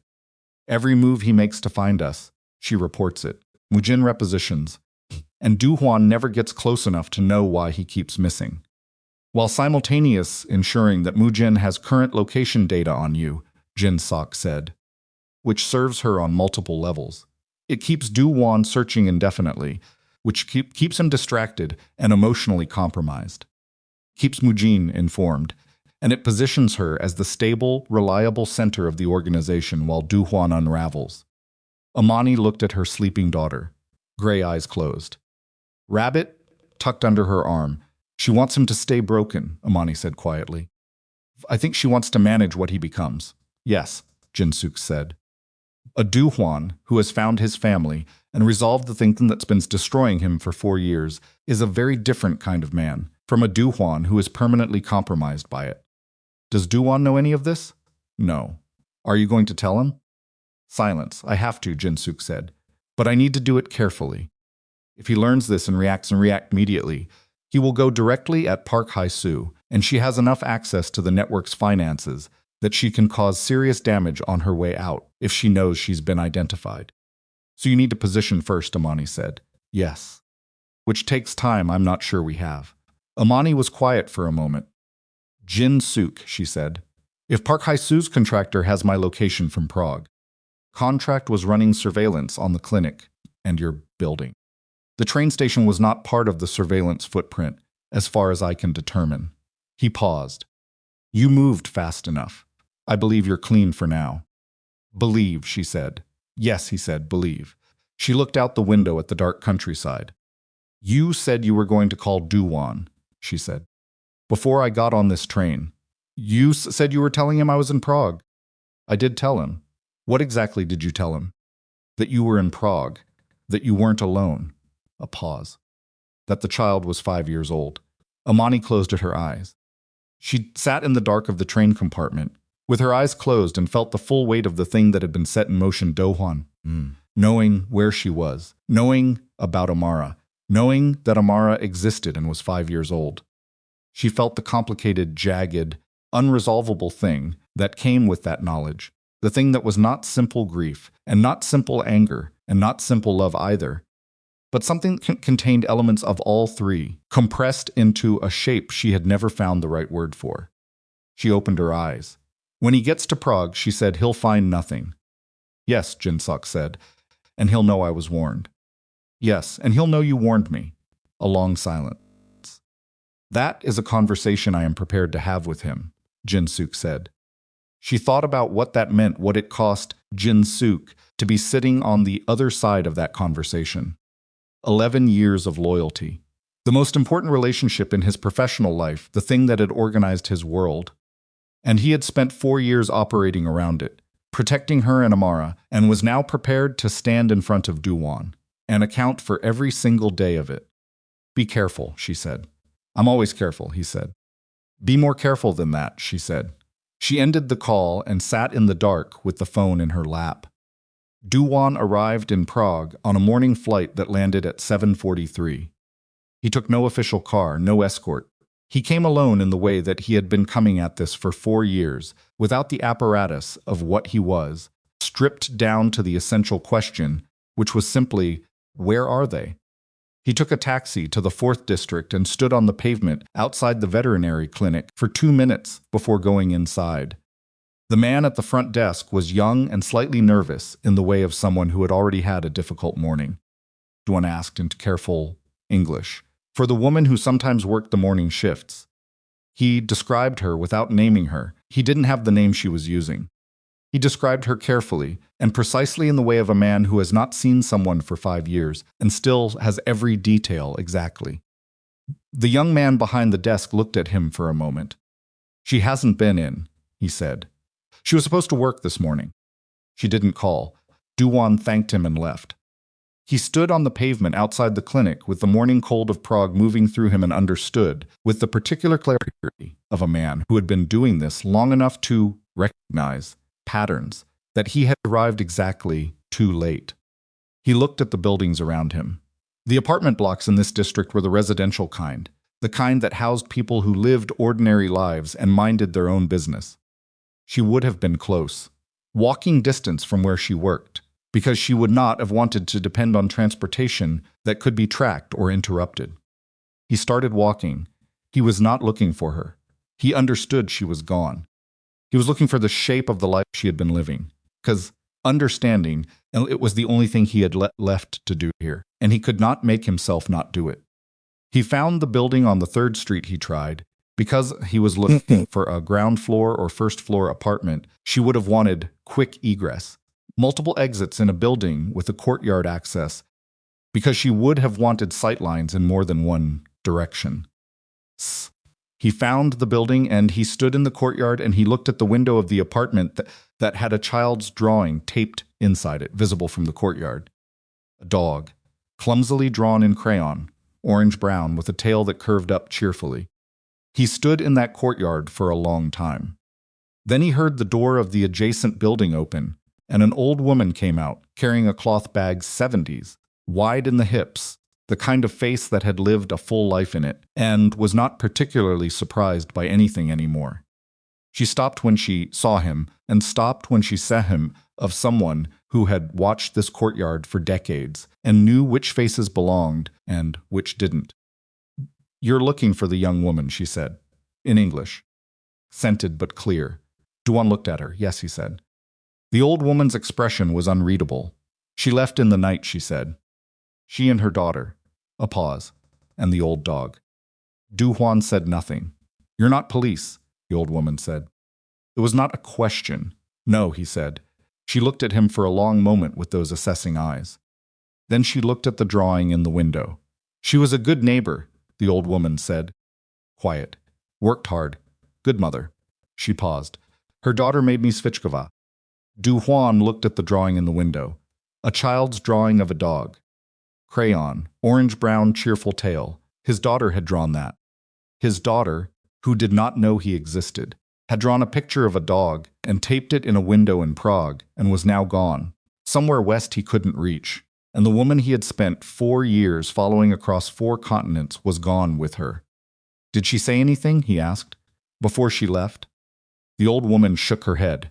She didn't say goodbye, she said. She paused. That tells you something, yes? About how quickly she had to go. Yes, he said. It does. He looked at the drawing for one more moment. Then he turned and walked back out of the courtyard. He was 2 blocks away when his phone rang. Jin Suk. He answered it without speaking. I need to tell you something, Jin Suk said. About why she left before you arrived, and about someone inside the organization. Do-hwan stopped walking. The Prague morning moved around him, people going to work, a tram moving down a distant street, the cold air that smelled like wet stone and coffee from somewhere nearby. Tell me, he said. Jin Suk told him about Park Hae-soo. Do-hwan listened to all of it without speaking. Stood on a pavement in Prague and listened to the full accounting, the contractor, the surveillance, the information fed to Mujin, the 4 years of his search being monitored and reported and used against him, the woman who had been sitting at the center of his legitimate operation for 11 years, carefully ensuring that the thing destroying him kept destroying him. When Jin Suk finished, Do-hwan was quiet for a long time. She's been in my house, he said. Yes, Jin Suk said. She's had access to the financial network, the property holdings. Yes. For how long has she been working with Mujin? The contractor relationship goes back at least 3 years. The intelligence sharing, I believe it, predates the contractor. Possibly from the beginning. Jin Suk paused. I think the personal relationship was part of the strategy. Getting close enough to have access, to boss trusted, to be in the room. Do-hwan's jaw moved. She knew about Imani, he said. Not a question, a reckoning. She knew everything you knew, Jin Suk said. Every lead, every search, every near miss. She turned them all into early warnings for Mujin. Do-hwan stood on that pavement and felt the full shape of 4 years rearrange itself inside him. Every time he'd been close, every time something had shifted unexpectedly and the trail went cold. Every alliance that fractured at exactly the wrong moment, because Mujin had been 2 steps ahead in ways that had seemed like superior intelligence, but had in fact been something much simpler. He had been the source of every failure, his own search. His own proximity to the woman he was looking for turned into a weapon against him by someone sleeping in his house. He pressed his free hand flat against the wall of the building beside him. Cold stone, real and present, where is she now? He said. Park Hae-soo, where is she right now? Seoul. The organization's main office. She was there this morning for a financial review. Who else knows what you just told me? No one, Jin Suk said. I came to you first. Keep it that way. Do-hwan's voice had gone completely flat, the register he used when he had moved past the emotional part of a situation into the operational part. I need you to pull every financial instrument she has access to and document exactly what she's moved and where in the last 3 years. Don't alert her. Don't restrict her access yet. Just document. Done, Jin Suk said. And I need the full contractor file. Every contact, every report they generated, every piece of information about Imani's locations that went through them. Can get most of it. The contractor's internal records will take... Get what you can, Do-hwan said. And Jin Suk. Yes. Imani, he stopped. Started again. Where is she going? Pause. West, Jin Suk said carefully. That's not enough.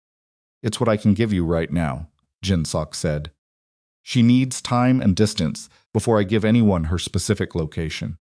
Even you. Do-hwan's hand pressed harder against the stone wall. She's been running for 5 years, he said. My daughter has been alive for 5 years, and running for 5 years, and He stopped himself. Press the exhale down. When it's safe to give me more, give me more. I will, Jin Suk said. Yes. A beat of silence. We will have a longer conversation about the last 4 years, Do-hwan said. When this is resolved. I know, Jin Suk said. I'll be there for it. Do-hwan ended the call. He stood on the pavement in Prague for a moment longer, his hand against the cold stone wall, and then he turned and walked back toward the direction of the clinic. Past the building with the courtyard, past the window with his daughter's drawing of a dog taped inside it. He didn't stop this time. He kept walking, because stopping wasn't going to give him anything else. Seeing, And because there was now a very different problem that required his attention, a problem that had been sitting in the center of his organization for years, carefully and patiently ensuring that he would never find the people he was looking for. He was still 3 blocks from the main road when a black car pulled up beside him. Not a taxi. The way it moved, the way it stopped with precise timing, was not a taxi.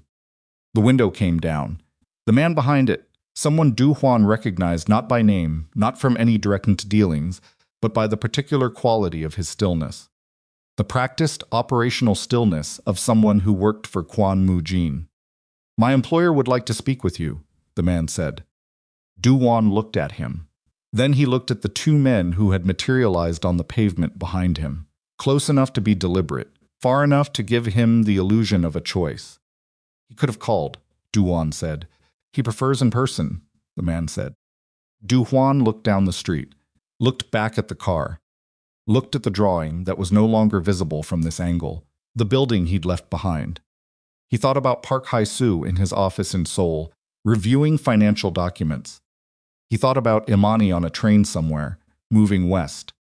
He thought about a 5-year-old girl with gray eyes who had drawn a picture of an old dog and taped it in a window. He got in the car. They drove him to a building outside the city center industrial district, kind of neighborhood that had been something useful in a previous decade and was now mostly waiting to be repurposed.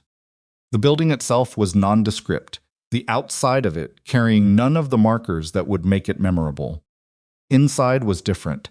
Inside was set up with the particular practical efficiency of a man who had expected this meeting to happen eventually and had arranged it to suit his purposes exactly. Chairs, a table, adequate lighting. 2 of Mu-jin's people positioned near the walls with the professional attentiveness of men whose job was to remain in the background unless required. Kwon Mu-jin was standing when Do-hwan was brought in. He was 53 years old, 10 years older than Do-hwan, with a face that had settled into a kind of alert, calculating repose, the face of a man who was almost never surprised, because he spent enormous energy ensuring he wouldn't be. He was not physically large. He had the spare, economical build of someone who had never wasted anything in his life, including mass.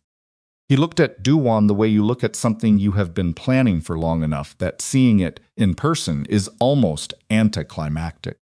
"You look worse than I expected," Mu-jin said, in Korean. Conversational. "I've had a long morning," Do-hwan said. "Sit down." "I'd rather stand." Mu-jin looked at him for a moment, then sat himself, which reframed the standing as Do-hwan's inconvenience rather than his choice. "I know you found out about Park Hae-soo this morning," Mu-jin said.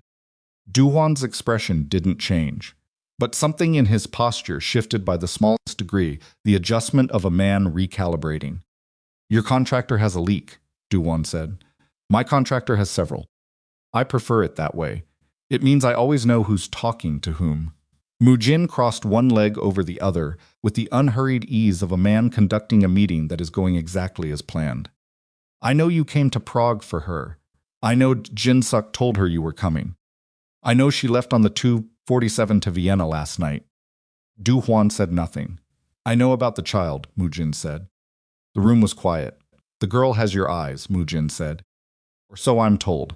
I haven't seen her in person yet." Do-hwan's jaw tightened by a fraction. "Yet," he said. "That depends entirely on you," Mu-jin said pleasantly. "Down, Do-hwan. I told you I want to talk."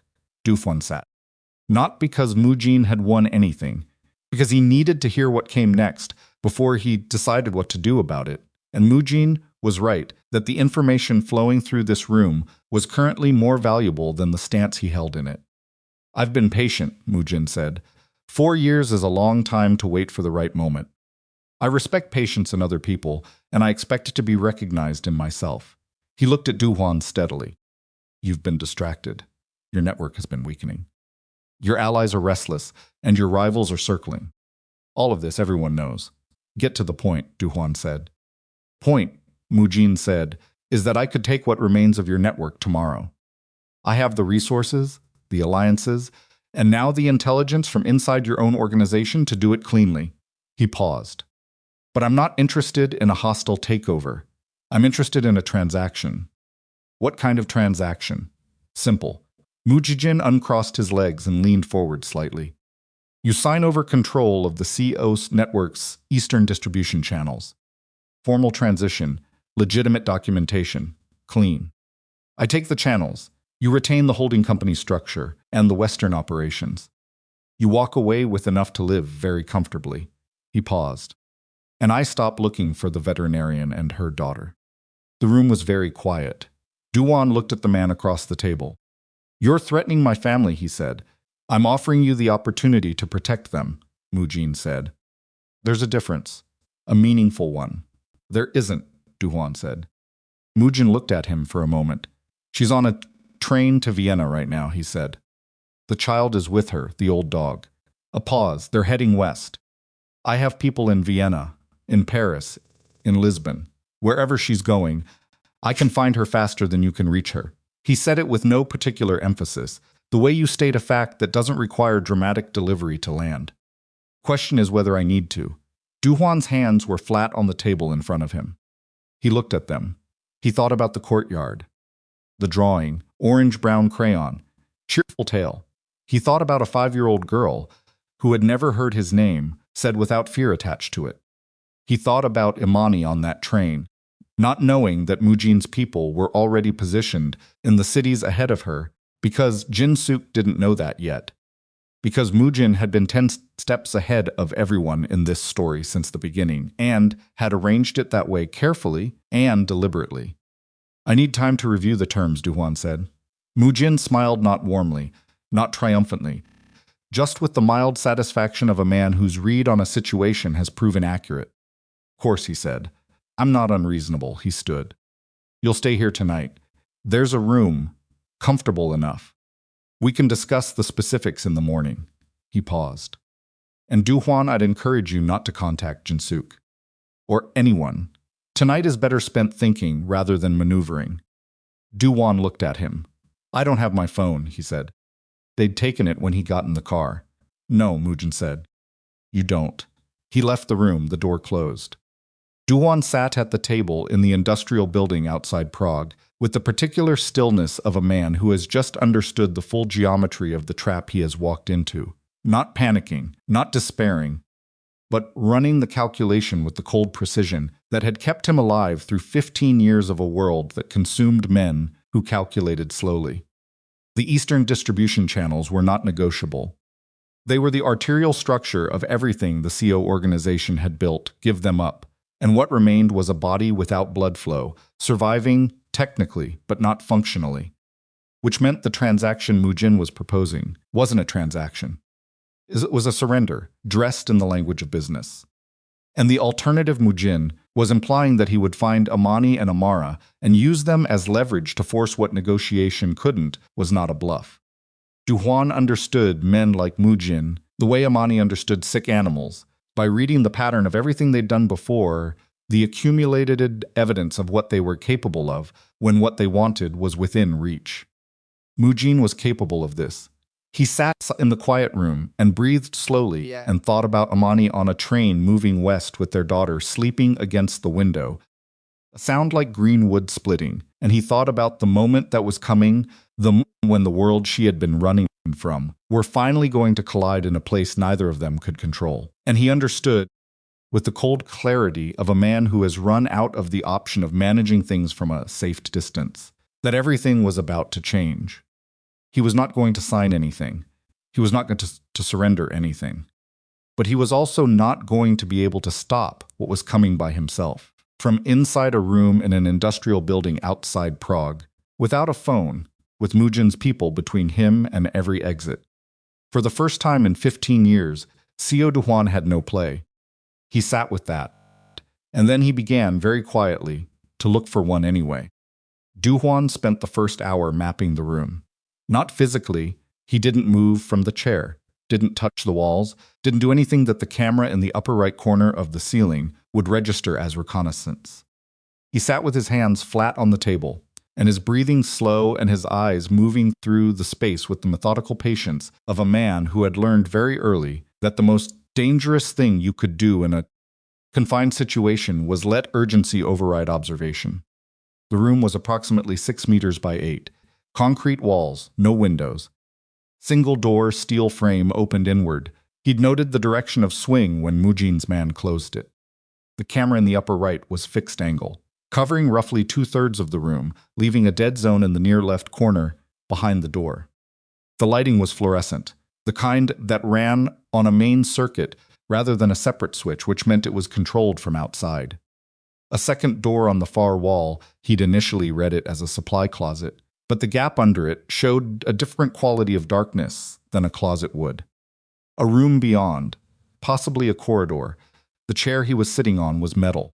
The table was metal, both bolted to the floor. He had no phone, no watch, no belt. They'd taken that too when he got in the car, routine enough that it hadn't alarmed him at the time.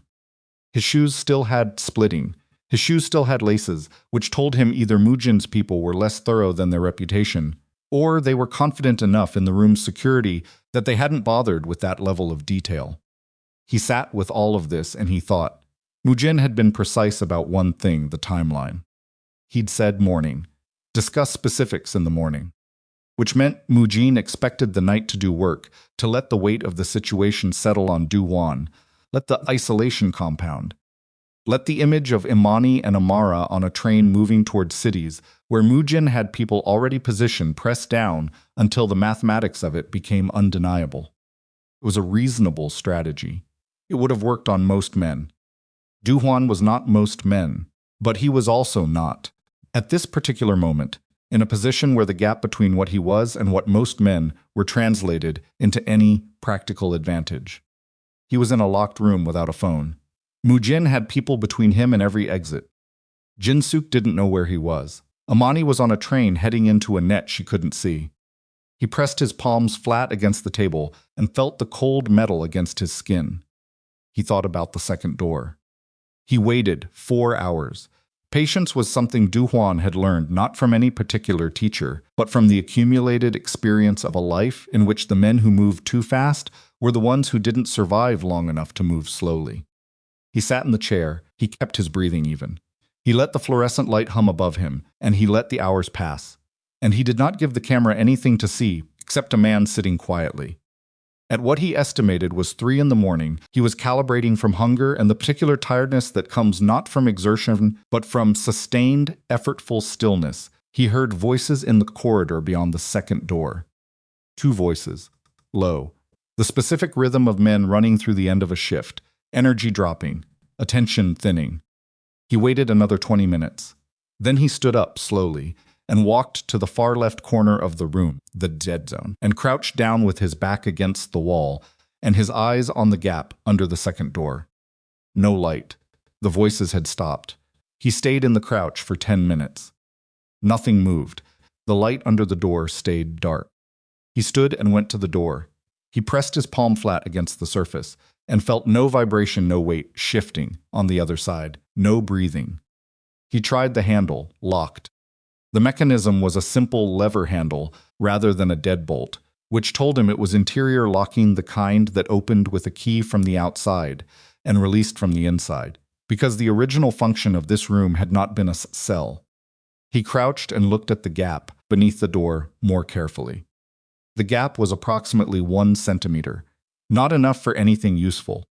But the frame on the right side had a slight warp in it, old building, settling foundation, the kind of imperfection that appeared in industrial spaces that had been pre-purposed without structural renovation. He took off his left shoe. The lace was approximately 80 centimeters. He threaded it double, tested the tension, then worked the looped end through the gap beneath the door, at the point closest to the handle mechanism, not trying to reach anything, just getting the loop positioned. Took 11 minutes. When the loop was positioned, he stood, leaned his shoulder against the door frame at the warped point, and applied steady lateral pressure, not a push, not a ramp, just a sustained lean that widened the gap in the frame by a fraction. Then he worked the lace loop upward along the inside of the door, toward where the lever mechanism sat on the interior face. This was not a technique that worked in most circumstances. It worked here because the door was old, the frame was warped, the lock was interior release. And Do-hwan had 11 years of accumulated knowledge of the ways that security failed in buildings that had been repurposed by people who understood security conceptually but not structurally. The loop caught the interior lever on the fourth attempt. He pulled it. The door opened. The corridor beyond was dark and smelled like machine oil and cold concrete. He stood in it for 30 seconds, listening, then moved left away from the direction of the voices he'd heard earlier, which had come from the right. Corridor ran approximately 15 meters before a turn. He moved along the wall, weight on the balls of his feet, breathing through his nose. Around the turn was a metal door with a push bar, an emergency exit, the kind required by building codes that nobody had bothered to disable because they'd been relying on the locked room and the camera rather than layered exit security. He pushed it. Cold air. Night. A loading area behind the building, empty except for a single van parked at an angle near the far wall. He was outside.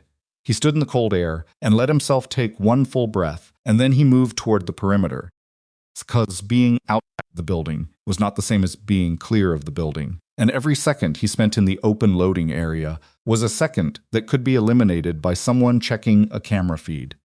He went over the perimeter fence at a low point where the chain link had worked loose from a post-old installation, salt corrosion from the wind, the kind of maintenance failure that was invisible unless you were looking for it from this outside. He landed on the other side and moved. He found a phone in the 4th kilometer. Not stole-borrowed, from a man coming out of a night shift bakery in the pre-dawn dark. Someone who took one look at Do-hwan's face and the intensity behind his eyes and handed over the phone without being asked twice. Do-hwan entered Jin Suk's number from memory. He had committed every number he regularly used to memory years ago, because phones could be taken, and waited. Jin answered on the second ring. "It's me," Do-hwan said. A sharp intake of breath. "Where are you?" "Outside Prague." "Industrial district. I'll find a landmark and send you coordinates in a minute." He kept walking, scanning for a street sign. Jin had a team on me. "I'm clear now, but not for long. They'll have found the room empty within the hour." "Are you hurt?" "No." "Listen to me. Imani is heading into a net. Jin told me he has people in Vienna, Paris, Lisbon. She doesn't know. Her contact Dravik. We don't know if Dravik is clean." Silence for a beat. "I'll try to reach her," Jin said. "You need to reach her in the next." He stopped at a cross street, read the sign. Gave Jin the street names. "The next 2 hours. If she gets to Vienna and goes to Dravik, and Dravik is compromised, we lose her." "I understand," Jin said. "And Park Haisu," Do-hwan said. "I need to know her current location. She's still in Seoul as of 6 hours ago. Lock down every financial instrument she has access to. Right now. I don't care if she notices. We're past the point of keeping her comfortable." He stopped walking. "And Jin what I said about a conversation, I meant it. But first we get Imani and Amara clear. Everything else waits." "Yes," Jin said. "I'm calling her now." Do-hwan gave the phone back to the bakery worker, who had been standing in his doorway watching him with the resigned expression of a man who has concluded that whatever this is, it's not his problem. Then Do-hwan started moving again. He needed a car. He needed to get to Vienna. Imani's phone rang when the train was 40 minutes outside Vienna. She had not been sleeping.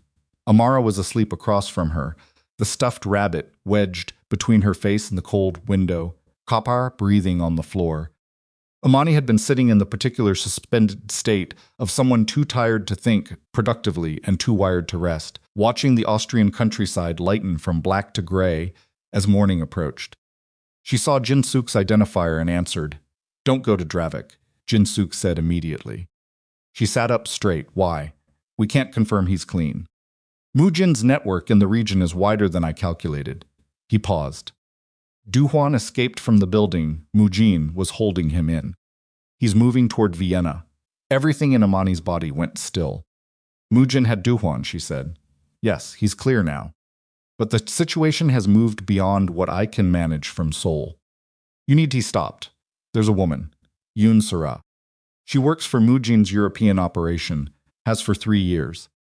She contacted me 6 hours ago independently. She wants out." Imani absorbed this. "A defector," she said.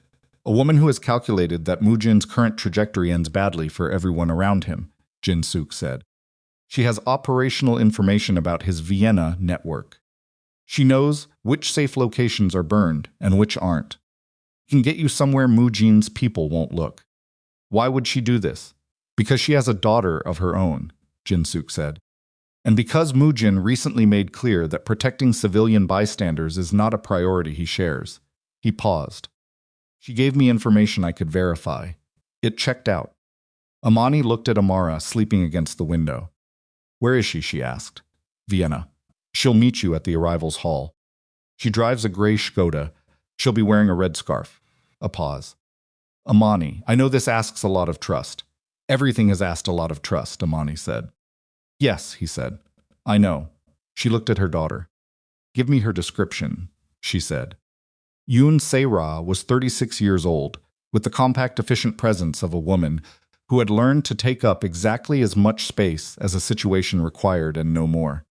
She was standing near the arrivals exit when Imani came through, red scarf, gray coat, eyes moving through the crowd with the practiced scan of someone who spent a lot of time emphasis they needed to exit quickly. She looked at Imani. She looked at Amara, holding her mother's hand. Something shifted in her expression that wasn't professional and wasn't calculated, something that came from below all of that. The car's outside, she said, in accented but clear English. We should move. They moved.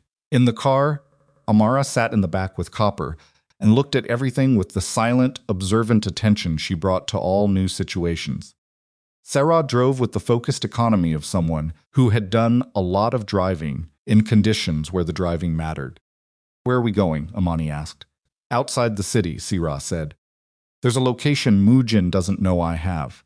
I acquired it independently. It's not in any file he has access to. How long have you been working for him? 3 years. She kept her eyes on the road.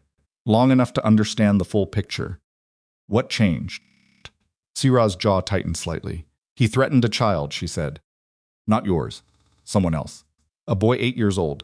The child of a man who owed him money. She paused.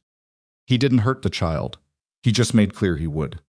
As a demonstration of what was possible, her voice was flat. I have a daughter. She's 7. When you have a daughter and someone uses a child as a demonstration, the calculation changes. Imani looked at the Austrian countryside, moving past the windows. Your daughter, she said. Where is she? Safe, Se-ra said. With her father. In a city Mujin has no operations in. A pause. I made arrangements 2 months ago, when I decided. You planned this, Imani said. Yes. The outreach to Jin-suk. Planned, Se-ra confirmed. I needed someone outside Mujin's network who had a stake in this. Jin-suk was the right choice because he's been managing the situation from the Korean side and because he's careful. She glanced at Imani briefly. You've been hard to find. That was the point, Imani said. Yes, Se-ra said. It's impressive, actually, what you've done. Imani looked out the window. It's exhausting, she said. Se-ra nodded once, like someone confirming a fact. Yes, she said. It is. The location was a farmhouse 40 minutes outside Vienna, down a road that stopped being paved about 3 kilometers before the property. It was not comfortable, drafty, sparsely furnished, smelling of old wood and disuse, but it had 4 walls and 2 exits, and no connection to any network Mujin's people had mapped. Se-ra made coffee on a propane stove. Amara, who had been awake and silently absorbing everything since the arrivals hall, finally asked the question that had clearly been building since the car. Are you a bad guy? She asked. Se-ra. Se-ra looked at the 5-year-old for a moment. I've worked for bad people, she said. I'm trying to stop. Amara considered this. My mom says that's what my dad tried to do, she said. Stop. Imani looked at her daughter. Se-ra looked at Imani. Your father is trying to get here, Imani told Amara quietly. It was the first time she had said that directly. The first time those words in that order had come out of her mouth. She watched them land on her daughter's face, the serious processing expression, the gray eyes moving through something complex. Is he safe? Amara asked. I don't know, Imani said. Amara nodded, like someone filing information for later. Okay, she said. and went to sit with Copper by the fireplace. Sira had gotten going, tucking herself against the old dog's side with the practiced ease of a child who had spent her whole life finding warmth wherever it was available. Do-hwan arrived 7 hours later. He had gotten a car borrowed from Jin-seuk's contact in Prague, someone who drove 4 hours in the wrong direction, for a reason he was apparently paid not to ask about, and crossed into Austria on a back route Si-ra had communicated through Jin-seuk, crossing that bypassed the standard checkpoints through an arrangement that had been in place for years and served purposes Do-hwan didn't need to understand to use. He pulled up to the farmhouse in the late afternoon when the Austrian light was going gold and thin across the fields. He sat in the car for a moment. Then he got out. Si-ra opened the farmhouse door before he reached it. She looked at him the way people looked at Do-hwan when they finally met him in person, with the recalibration of someone whose mental picture had been assembled from reputation rather than reality, and who was now adjusting. "She's inside," Si-ra said. Do-hwan looked at her. "Your name is Yoon Se-ra," he said. "Yes. You've been running logistics for Mujin's European expansion." "Yes," she said, without flinching. "You know what that work involved." "Yes," she said. "I do." He held her gaze for a moment. "We'll deal with the full accounting later," he said. "Right now I need you to tell me everything you know about Mujin's current positioning." "Inside," she said. "I'll tell you everything inside." He went in. The farmhouse kitchen was small and warm from the fire. Sarah's coffee was still on the propane stove. And across the kitchen, standing by the window, with her arms folded across her chest, and her expression doing the complicated, controlled thing it did when she was feeling something she had decided not to let run the situation, was Imani. Do-hwan stopped. She looked at him. 5 years. He looked worse than he had the last time she'd seen him, and somehow also more like himself. The Mafia Boss surface had worn thin in places, showing something rawer underneath. His jaw carried new lines. His eyes had the specific quality of a man who had not been sleeping well for years. She looked the same to him and also entirely different, not in her face or her bearing, which were the same, but in the quality of her stillness. The stillness of someone who had been tested in ways that had changed the material of them. Neither of them spoke for a long moment. Then a sound from the next room, small, shuffling, the specific sound of a child who has been told to stay put, but has reached the limit of staying put. Amara appeared in the doorway. She stood there and looked at Do-hwan. He looked at her. The gray eyes, the dark skin, the serious, assessing expression that was entirely her mother's and entirely his simultaneously, in the way that children combined their parents into something wholly new. Do-hwan crouched down, putting himself at her height. "Hi," he said. His voice came out quieter than he intended. Amara looked at him for a long time. "You have the same eyes as me," she said. "Yes," he said. "Mom said you've been looking for us." "Yes, for a long time?" "Yes," he said, "for a long time." Amara processed this with the concentrated seriousness she brought to everything. "You didn't find us," she said. "No," he said, "I didn't." "But you're here now." "Yes." She looked at him for one more moment. Then she turned and went back into the other room, with Copper, as if she had gathered the information she needed and required time to process it. Do-hwan stood up slowly. He looked at Imani. She was watching him with an expression he couldn't fully read, the complicated thing, the thing with no clean name. "She's not afraid of anything," he said. It came out like wonder. "No," Imani said. "She never has been."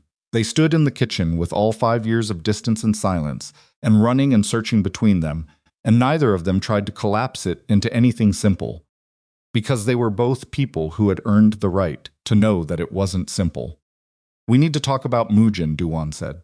"I know," Imani said. "After," he said, "we talk about everything else." She looked at him. After she agreed. Sarah laid it out on the kitchen table, a map, handwritten notes, the operational structure of Mujin's European network as she understood it from the inside. Mujin had 3 primary hubs in the region: Vienna, Prague, and Budapest. The Prague hub was the operational center. The building where Do-hwan had been held was a satellite, a holding and processing location, not the main nerve. The Vienna hub was logistics and finance. Budapest was personnel recruitment, training, the human infrastructure that kept the other two running. After you got out of the building, Sira said to Do-hwan, his people would have gone to heightened protocol. Every location goes dark for 24 hours, then reactivates on a new communications channel. He's done this twice before, when operational security was compromised. Which means we have a window, Do-hwan said. A narrow one, Sira said. Once the new channel is active and everyone reorients, he'll know exactly where I am. Because I'm the only person in his network who disappeared at the same time you did. He'll move against this location, Do-hwan said. Yes, Sira said. He'll assume I brought you here, because that's exactly what I did. She looked at the map. We have until the new channel activates, 12 to 15 hours from when you escaped, I estimate. You've been out for... She looked at him. 7.5 hours, he said. Then we have between 4 and 7 hours, she said. Before he knows where we are. Imani was standing across the table, reading the map. Where does Mu-jin position himself during a security breach? She asked. Sera looked at her. He doesn't retreat, she said. That's one of the things that makes him effective and one of the things that makes him dangerous to work for. He moves toward the problem. So when his network reactivates, Imani said, he'll come here. Yes, Sera said. Personally. Do-hwan looked at the map. How many people, he asked.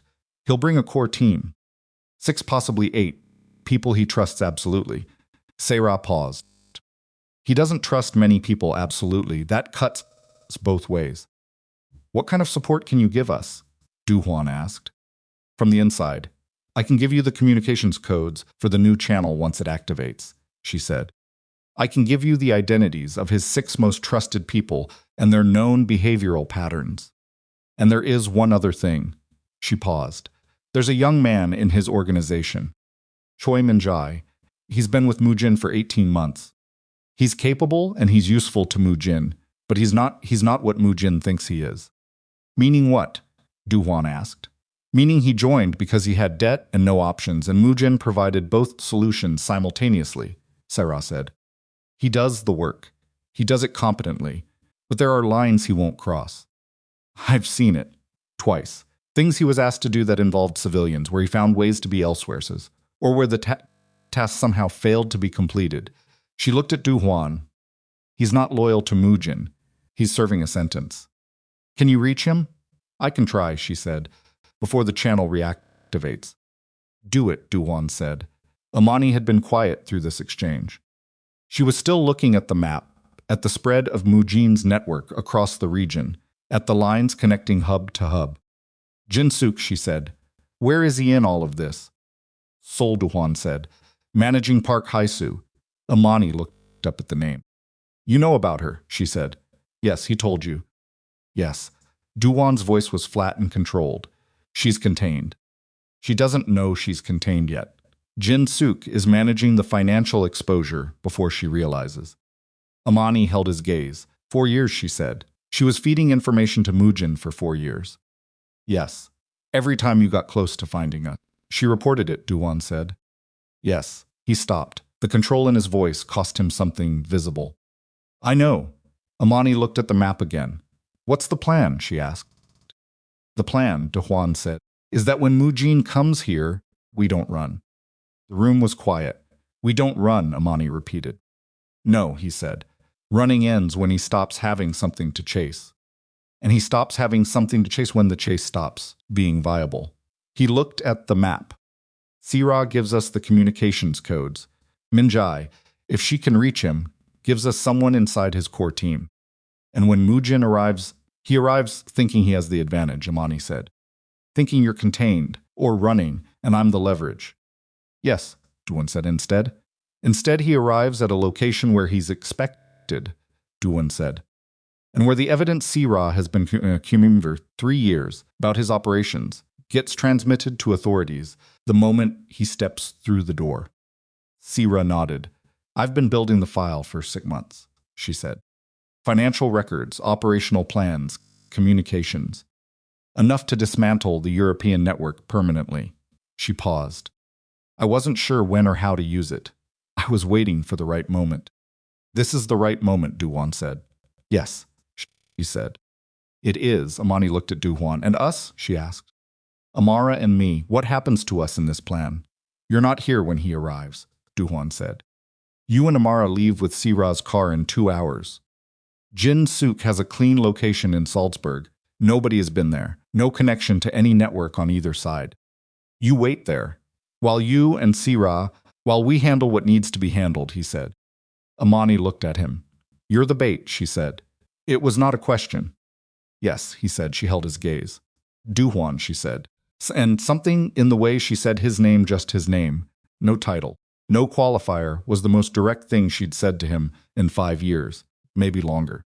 I know, he said quietly. If something goes wrong. It won't. You don't know that. No, he said. I don't. A sound. They looked at each other across the table with the map between them and all the years between them and the sound of Amara Panara talking to Copper in the next room, the small, steady sound of their daughter existing in the world, which was the thing both of them had been organized around, in their separate and colliding ways, for 5 years. She doesn't know who you are yet, Imani said. Not really. She knows you exist. She knows you've been looking. But she doesn't know. I know, he said. There's time for that. Is there, she said. The question had edges. Yes, he said. And he meant it as a commitment, the way he said very few things. There is. 2 hours later, Imani loaded Amara and Copper into Sarah's gray Skoda. Amara stood by the car door for a moment and looked at the farmhouse, where Do-hwan was visible through the window. He's staying, she said. Yes, Imani said. Why? Because there's something he needs to finish, Imani said. Amara looked at the window. Is it dangerous? She asked. Imani crouched down to her daughter's height. Yes, she said. Because she had decided, when Amara was very small, that she was not going to lie to her daughter about what dangerous meant. Soften, yes. Simplify, yes, but not lie. But he's capable and he's prepared, and Sira is helping him. Amara looked at her mother. Are you scared? She asked. Imani looked at her daughter's gray eyes. Yes, she said. But we're still going? Yes, Amara nodded. She climbed into the car. She did not look back at the farmhouse. Imani stood up and looked at the window. Do-hwan was watching them. He raised one hand, not a wave, just an acknowledgement. The gesture of a man who is not sure what gesture is appropriate and has chosen the one with the least chance of being wrong. Imani held his gaze for a moment. Then she got in the car. Mujin arrived at 4 in the morning. Not with 8 men, with 11, which told Do-hwan that Mujin had either better intelligence than Sarah estimated, or he was running scared enough to over-resource, and Mujin didn't run scared, which meant the intelligence was better. Do-hwan had 2 hours of warning, because Minjai had answered Sira's contact, and because the things Sira had said about him had proven accurate. He was not what Mujin thought he was, and when Sira told him what the night would bring, the calculation he ran was visible in the 3-second silence before he said quietly, "Tell me what you need." What they needed was simple. Minjai delayed the convoy by 22 minutes, a flat tire on one of the vehicles. Kind of thing that happens in the dark on unpaved roads and takes time to address, which gave Do-hwan and Sira the window to finish transmitting the evidence file. The transmission completed 4 minutes before the convoy reached the farmhouse. Do-hwan was standing in the kitchen when Mujin came through the door. Mujin looked at him. Looked at the empty farmhouse, no Imani, no child, no leverage. Something moved in his expression. You called the authorities, he said. I transmitted your operational records to 4 separate law enforcement agencies in 3 countries, Do-hwan said. Along with the financial documentation of every account you've run money through in the last 7 years. He paused. They're already moving. Mujin's jaw tightened. Where is the woman, he said. Gone, Do-hwan said. The child, gone. Mujin looked at him with the particular expression of a man who has been several steps ahead for so long that being outmaneuvered registers as something personal rather than tactical. You gave up the eastern channels, Mujin said. That's what this costs you. Even if the authorities. I didn't give up anything, Do-hwan said. The transmission included the documentation of Park Hae-soo's financial movements. Everything she shifted, everything she reported, everything she moved through the contractor. It goes to the same authorities. He held Mujin's gaze. Your inside access to my organization is already burned. Mujin was quiet. You're going to prison, Do-hwan said. You or your people will try to come at me, at my network, at my family before that happens. Some of it will land. I'm not pretending otherwise. He stopped. But I'm still here, and they're not. Mujin looked at him for a long moment. Then he did the thing Do-hwan had calculated he might do and had no real defense against. He nodded at the two men flanking him, and they moved simultaneously, and the room became very small, very fast. Do-hwan moved left, toward the dead zone of the man on his right, taking the first hit on his shoulder rather than his jaw, and using the momentum to drive the man into the kitchen table. The metal edge connected with the man's ribs, not clean but effective, and bought him 2 seconds. 2 seconds was not enough. The second man got his arm across Do-hwan's throat from behind, the weight of him dragging backward, cutting the air supply with the blunt efficiency of someone who had done this before. Do-hwan's vision started graying at the edges. He reached backward, grabbed the man's ear, and pulled with everything he had, a dirty, painful, inelegant technique that worked because nothing about it was anticipated. The grip loosened by a fraction. A fraction was enough. He got his chin down, broke the choke, spun, and drove his elbow into the man's solar plexus. The man folded. Do-hwan stepped over him. He was breathing hard. His shoulder was going to be a problem by morning. He looked at Mujin. Mujin had a gun. The room went very still. Do-hwan stood with his shoulder already swelling and his breathing working harder than it should, and looked at the gun in Mujin's hand. You're already finished, Do-hwan said. The file is transmitted. Your network is burning as of right now. Shooting me doesn't change any of that. No, Mujin said. It doesn't. Then what does it do? It makes me feel better, Mujin said, and there was something in his voice that had come unmoored from the calculated, precise man who had been running this operation for years, something rawer, something that had been building under all of it, and was now, in the moment when the plan had failed, completely, finally surfacing. He was furious, not about the network, about being outmaneuvered by a man who had spent 4 years dismantling himself over a black American veterinarian and a child he'd never met, about the particular humiliation of losing to something he hadn't accounted for because he'd classified it as weakness. Kneeling, Mujin said. I want you to kneel. Do-hwan looked at him. You're going to broadcast this, Do-hwan said. It was not a question. He could see the small device clipped to Mujin's jacket, a transmitter, the kind that pushed live video. You want them to see me kneel. I want them to see CO Do-hwan on his knees because of a woman, Mujin said. I want every network, every ally, every rival to know that this is how you end. Do-hwan was quiet for a moment. He thought about Amara in the car, asking if he was staying. He thought about Imani looking at him through the window as Sira's car pulled away. He looked at Mujin, and then CO Do-hwan, who had not knelt before anyone in 15 years, went to one knee. Not because Mujin had beaten him, not because of the gun splitting, because there was a transmission going to every corner of the world he had built, and the people watching it needed to see what he was willing to do. And the man he was willing to do it for was a 5-year-old girl who had looked him in the eyes and said, "You have the same eyes as me." And that was worth more than every room he had ever walked into and made people afraid. Good, Mujin said. His finger moved on the trigger. And then the farmhouse door came open from the outside, and Choi Min-jae stepped through it. Min-jae came through the door without a weapon drawn. That was the first thing Do-hwan registered, not the man's face, not his positioning, but the absence of a weapon, which in the context of the room and the moment was itself a statement. He was 26 years old, leaned in the way of someone who had been running on insufficient sleepless for a long time, with the specific expression of a person who has made a decision they know is irreversible and has accepted that. He looked at Mujin. Mujin looked at him. Min-jae, Mujin said. His voice was careful in the way it got when he was recalculating. Why is she inside? Because I need to be, Min-jae said. The room held that for a moment. Step back outside, Mujin said. This doesn't concern you. The flat tire concerned me, Min-jae said. The 22 minutes concerned me. He paused. Sira contacted me. I told her I'd help. I helped. He looked at the gun in Mujin's hand, then at Do-hwan on one knee on the farmhouse floor. I'm not going back outside. Mu-jin looked at him with the particular expression of a man adding up what he's hearing and arriving at a number he doesn't like. You delayed the convoy, Mu-jin said. Yes. You knew what we were coming here to do. Yes, and you helped them anyway. Yes, Min-jae said.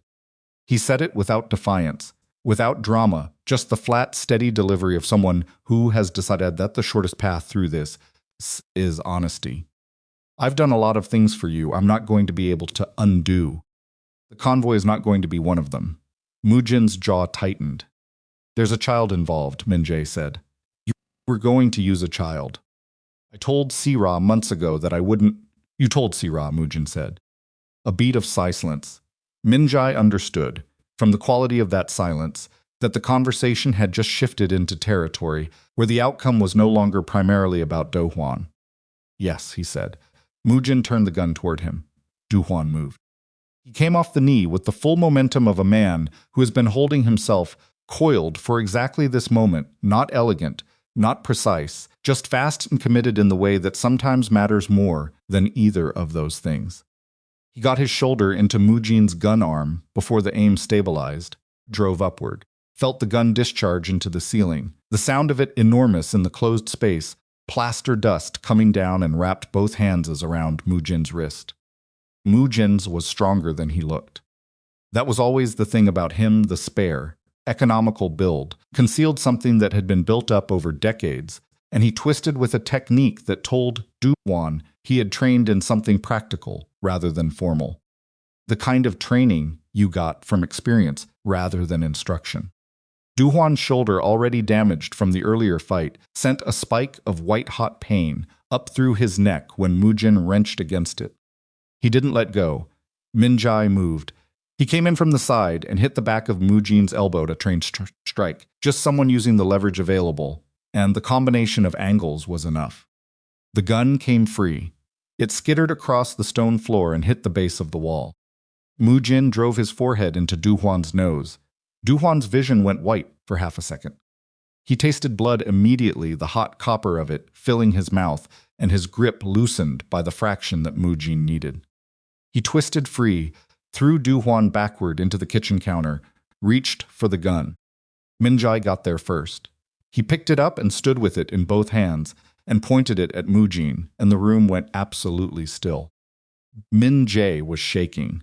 His hands were shaking not violently, but visibly.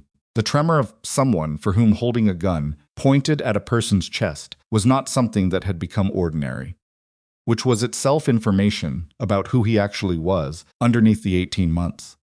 Mu-jin looked at the gun, at Min-jae's hands, at the expression on Min-jae's face. You're not going to shoot me, Mu-jin said. I don't know that, Min-jae said. I do, Mu-jin said. You're not. Stop talking, Min-jae said. His voice cracked slightly on the second word. But the gun didn't move. Do-hwan straightened against the counter. His nose was bleeding freely, running down over his upper lip, the taste of copper thick in his mouth. His shoulder was a sustained grinding problem that he was filing away to deal with when there was time to deal with it. He looked at Min-jae, at the shaking hands, the cracked voice, the expression that was somewhere between terror and resolution. Min-jae, he said quietly. Min-jae looked at him without moving the gun. You don't have to shoot him, Do-hwan said. The transmission went through. There are authorities moving. You just have to keep him in this room for. He paused, calculating. 20 minutes. 30 at the outside, and then what? Min-jae asked. And then it's finished, Do-hwan said. Min-jae looked at Mu-jin, the gun, at his own shaking hands. I've done things, he said. Not to anyone in particular. Just saying it. Since I've been working for him. I've done things that he stopped. I know, Do-hwan said. You don't, Min-jae said. No, Do-hwan agreed. Not specifically. But I know the shape of it. Min-jae's jaw worked. Does any of it get better? He asked. The things you did. When you're on the other side of them. Does it get better, or do you just get used to it? The farmhouse kitchen was quiet, except for the sound of Do-hwan's blood hitting the stone floor in slow drops, Mu-jin breathing, and the distant creak of the old building settling in the cold. Do-hwan thought about the question. He could have given the answer, that was useful, the one that kept Min-jae's hands steady and his resolve in place for the next 20 minutes.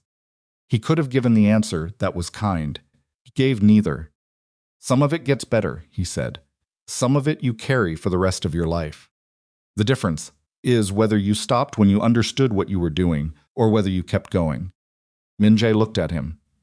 I'm stopping, he said. Then that's where it starts, Do-hwan said.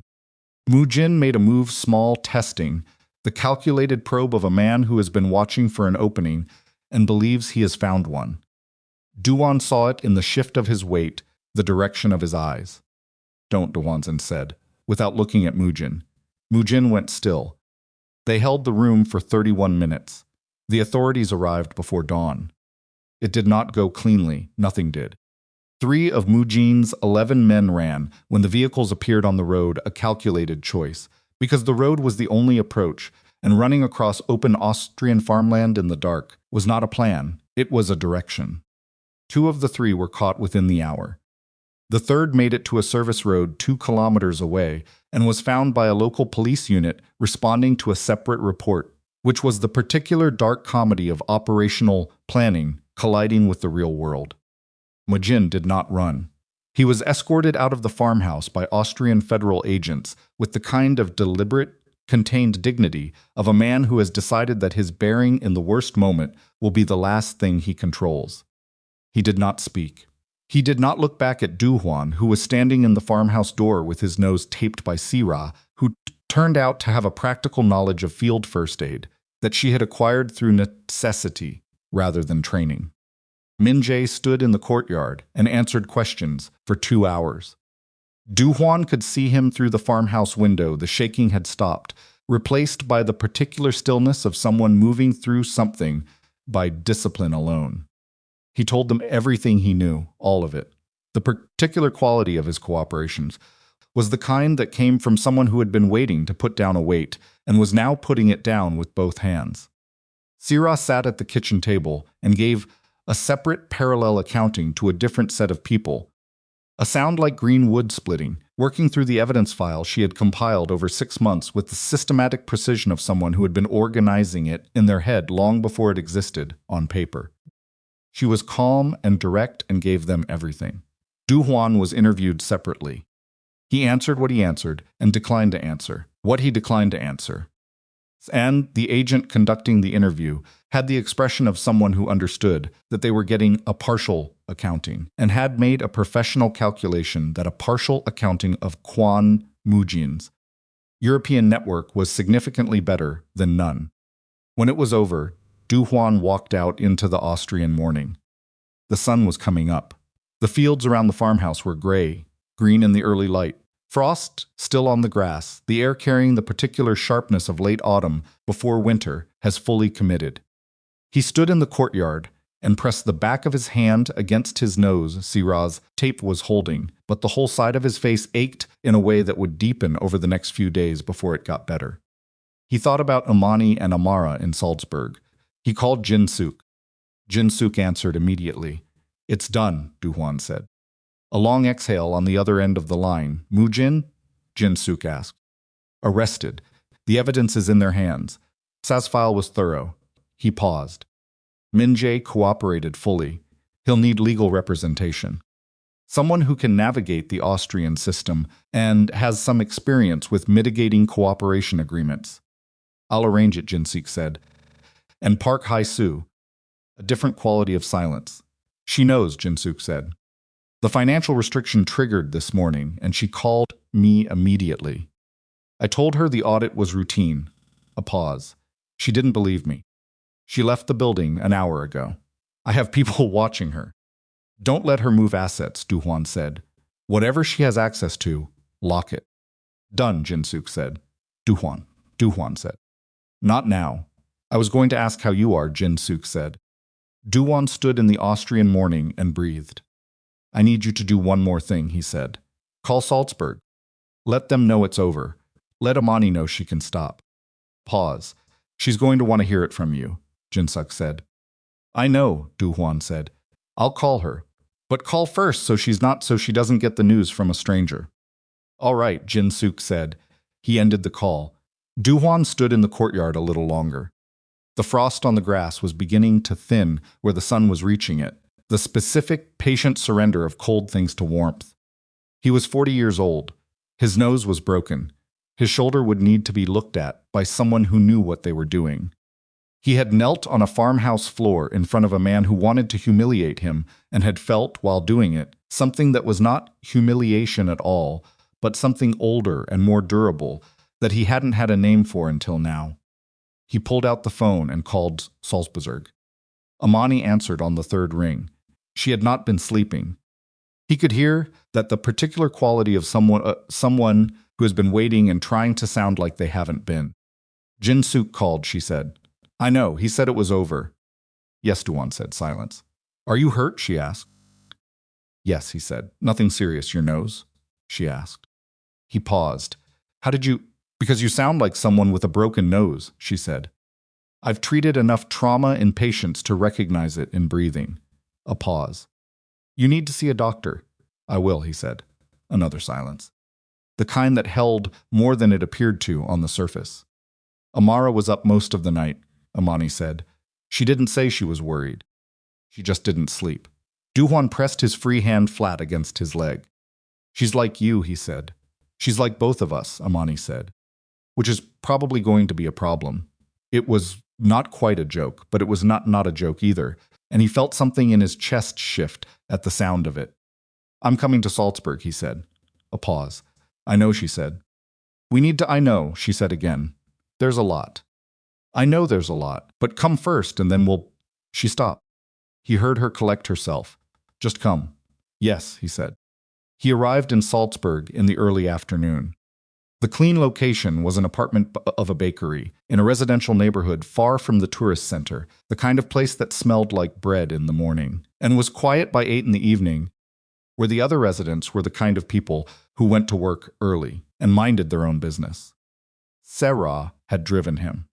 She was going to Vienna. From here there were additional interviews, additional paperwork, the particular bureaucratic weight of dismantling something that had been built over years, which took longer to process than it had taken to transmit.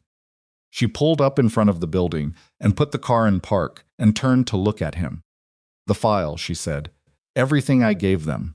There are things in it that touch the CO network's operations. Not the core. I was careful. But peripheral connections that... I know, he said. I'll handle it. She looked at him. You're going to have to change a lot of things, she said. Even after this, the people who watched last night's transmission, they saw you kneel. Some of them will read that as weakness. Some of them will be right, he said. For the version of this they understood. He looked at the apartment building. That version is over. Sira was quiet for a moment. What does that mean? She asked. It means Jin-suk and I have been discussing, for several months, what a transition looks like, he said. Legitimate operations, retaining the business structure. Criminal operations closing or transferring. It's slow. Expensive. There are people who won't accept it. He paused. But there's a daughter upstairs who is not going to grow up inside what I built. That takes precedence over everything. Sira looked at him for a long moment. You've been planning this for a while, she said. Since before Prague, he said. She nodded once. My daughter's name is Yuna, she said. It was the first personal thing she had offered voluntarily. She's 7. She likes drawing horses. I haven't seen her in 4 months. Go, he said. She looked at him. After the interviews, she said. After the interviews, he agreed. Go. He got out of the car. He stood on the pavement in front of the apartment building with his broken nose and his damaged shoulder, and the particular, a sound like green compressed weight of everything that had happened in the last 48 hours pressing down on him, and he looked at the building's front door. Then he went inside. Imani opened the door before he knocked. She had heard him on the stairs. He moved quietly.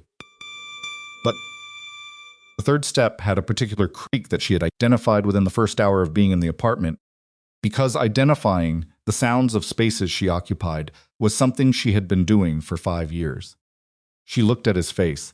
He let her look, the tape on his nose, the swelling under his left eye, the way he was holding his left shoulder slightly forward, distributing the weight away from the damaged side.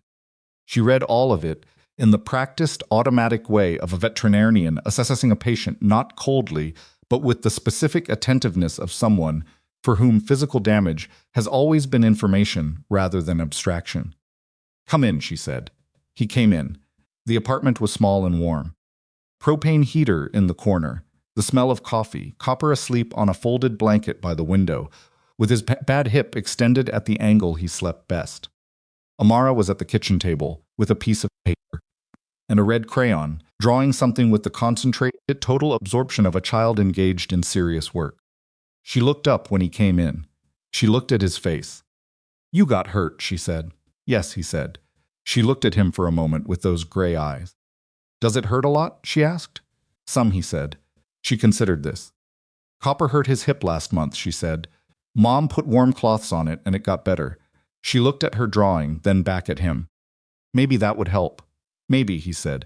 She returned to her drawing.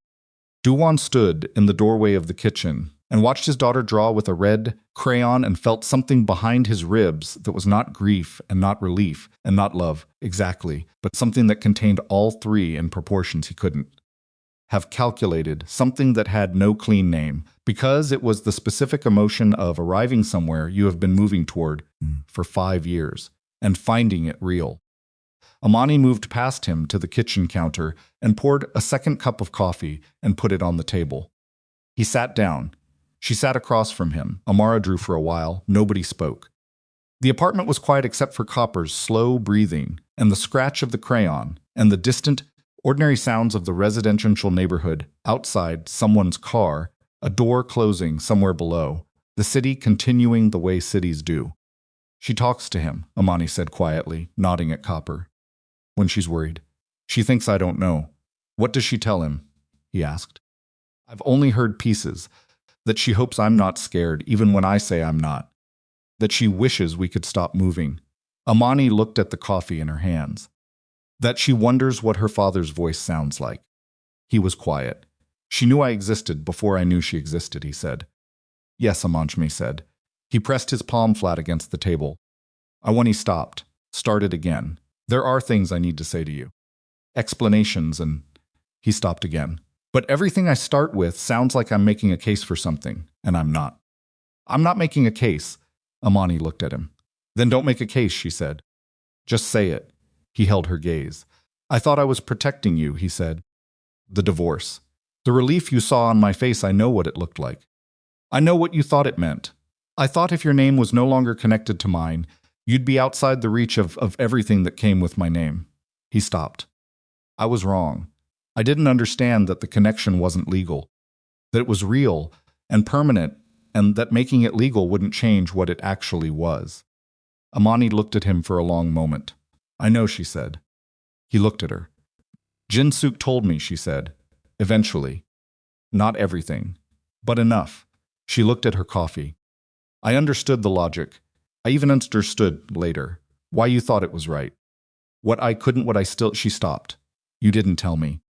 You made the decision, and you didn't tell me, and you let me walk out of that room thinking you were relieved. And I spent a year believing that before I understood enough to be angry about it, instead of just hurt."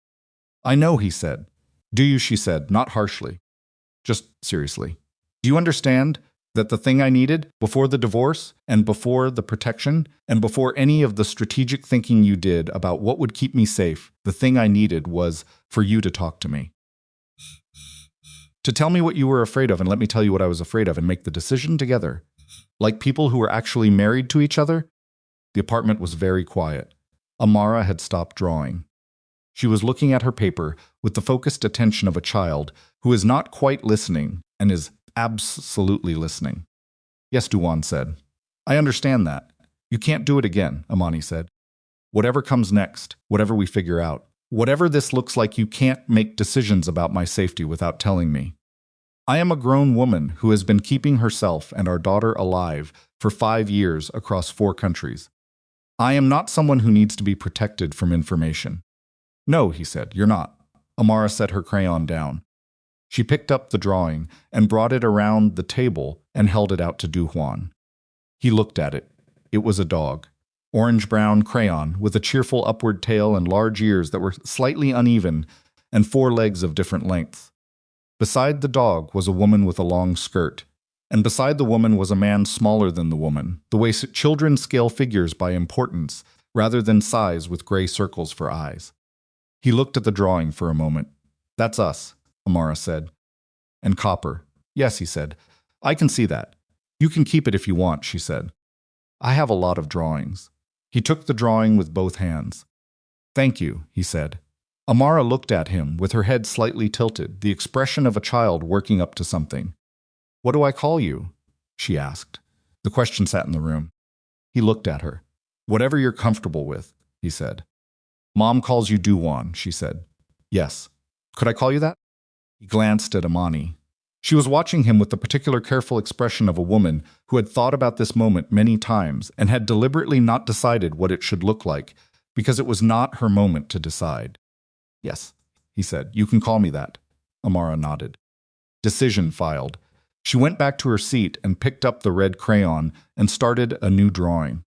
They talked for a long time after Amara fell asleep. Not arguing, not resolving. Some things were going to take longer than one afternoon to resolve, and they were both people who knew the difference between the beginning of a conversation and its end. But talking, directly honestly, in the way they had not talked enough during 3 years of marriage, in a world that had not made honest conversation easy. Do-hwan told her about Park Hae-soo, all of it not defensively, not minimizing his own responsibility for the access he had granted, just the full accounting. Imani listened without interrupting. When he finished, she was quiet for a moment. "She was smart," Imani said. "Yes," he said. "She understood you better than you understood her," Imani said. She knew that the search was the lever, that as long as you were looking and not finding, she had everything she needed. "Yes," he said. "What happens to her now?" "Jin-suk is handling it," he said. "Legally. The financial documentation goes to the appropriate people. She'll lose the position and face charges for the financial movements. He stopped. "The personal situation is already resolved by the events of the last 48 hours. Imani looked at him. "Were you in love with her?" she asked. He met her gaze. "No," he said. She was present and I was in pain, and those 2 things are not love. They're proximity and need." He held her gaze. "I have not been in love with anyone since you signed those papers." The apartment was very quiet. "I don't know what to do with that," Imani said. "You don't have to know right now," he said. She looked at her hands. At the chain around her neck, not visible but present, he knew it was there, had known the moment he walked in and seen it, the slight impression of it beneath the collar of her shirt. "Amara found it," she said. "The ring when she was 5. She found it on the chain and asked what it said, and I told her." She paused. "If you loved me." I told her yes, in your way. She asked what that meant, and I told her you confused protecting people with controlling them and didn't understand the difference. "That's accurate," he said. "I know," she said. "I wasn't being cruel. I was being honest." "I know," he said. She told me. In Vienna, when she pushed the books away, he paused. She said, "Your world destroys everything it touches." She said that? Imani looked up. "Word for word," he said. Imani closed her eyes for a moment. "I didn't teach her to say that," she said. "I know," he said. "She assembled it herself from what you gave her." "Which is," he stopped, looked at the closed door of the room where Amara was sleeping. "Which is extraordinary. She's 5 years old, and she had a clearer picture of what I was doing wrong than I did." "She's yours," Imani said simply. "She has your way of seeing things. Pattern recognition, the directness, a pause. She also has your stubbornness, which is going to be a problem in about 10 years. He looked at her. "I want to be here for it," he said. "The 10 years and after." Imani looked at him for a long moment. "I know you do," she said. "But you're not sure you want that," he said. "I'm not sure about anything," she said. "I've been running for 5 years. I don't know how to not run. I don't know what staying looks like." She pressed her hand flat on the table. "And you're still you, Do-hwan. You're not a different person because this happened. You've changed, I can see that. But you're still the man who built a criminal organization and ran it for 15 years and made choices that hurt people. That doesn't disappear because you knelt on a farmhouse floor." "No," he said, "it doesn't." "So what does it look like?" she asked. Practically, if we're going to whatever this is going to be. What does it actually look like? He had thought about this. He told her what he had told Sirei in the car, the transition, the legitimate operations, the long and expensive and uncertain process of becoming something different.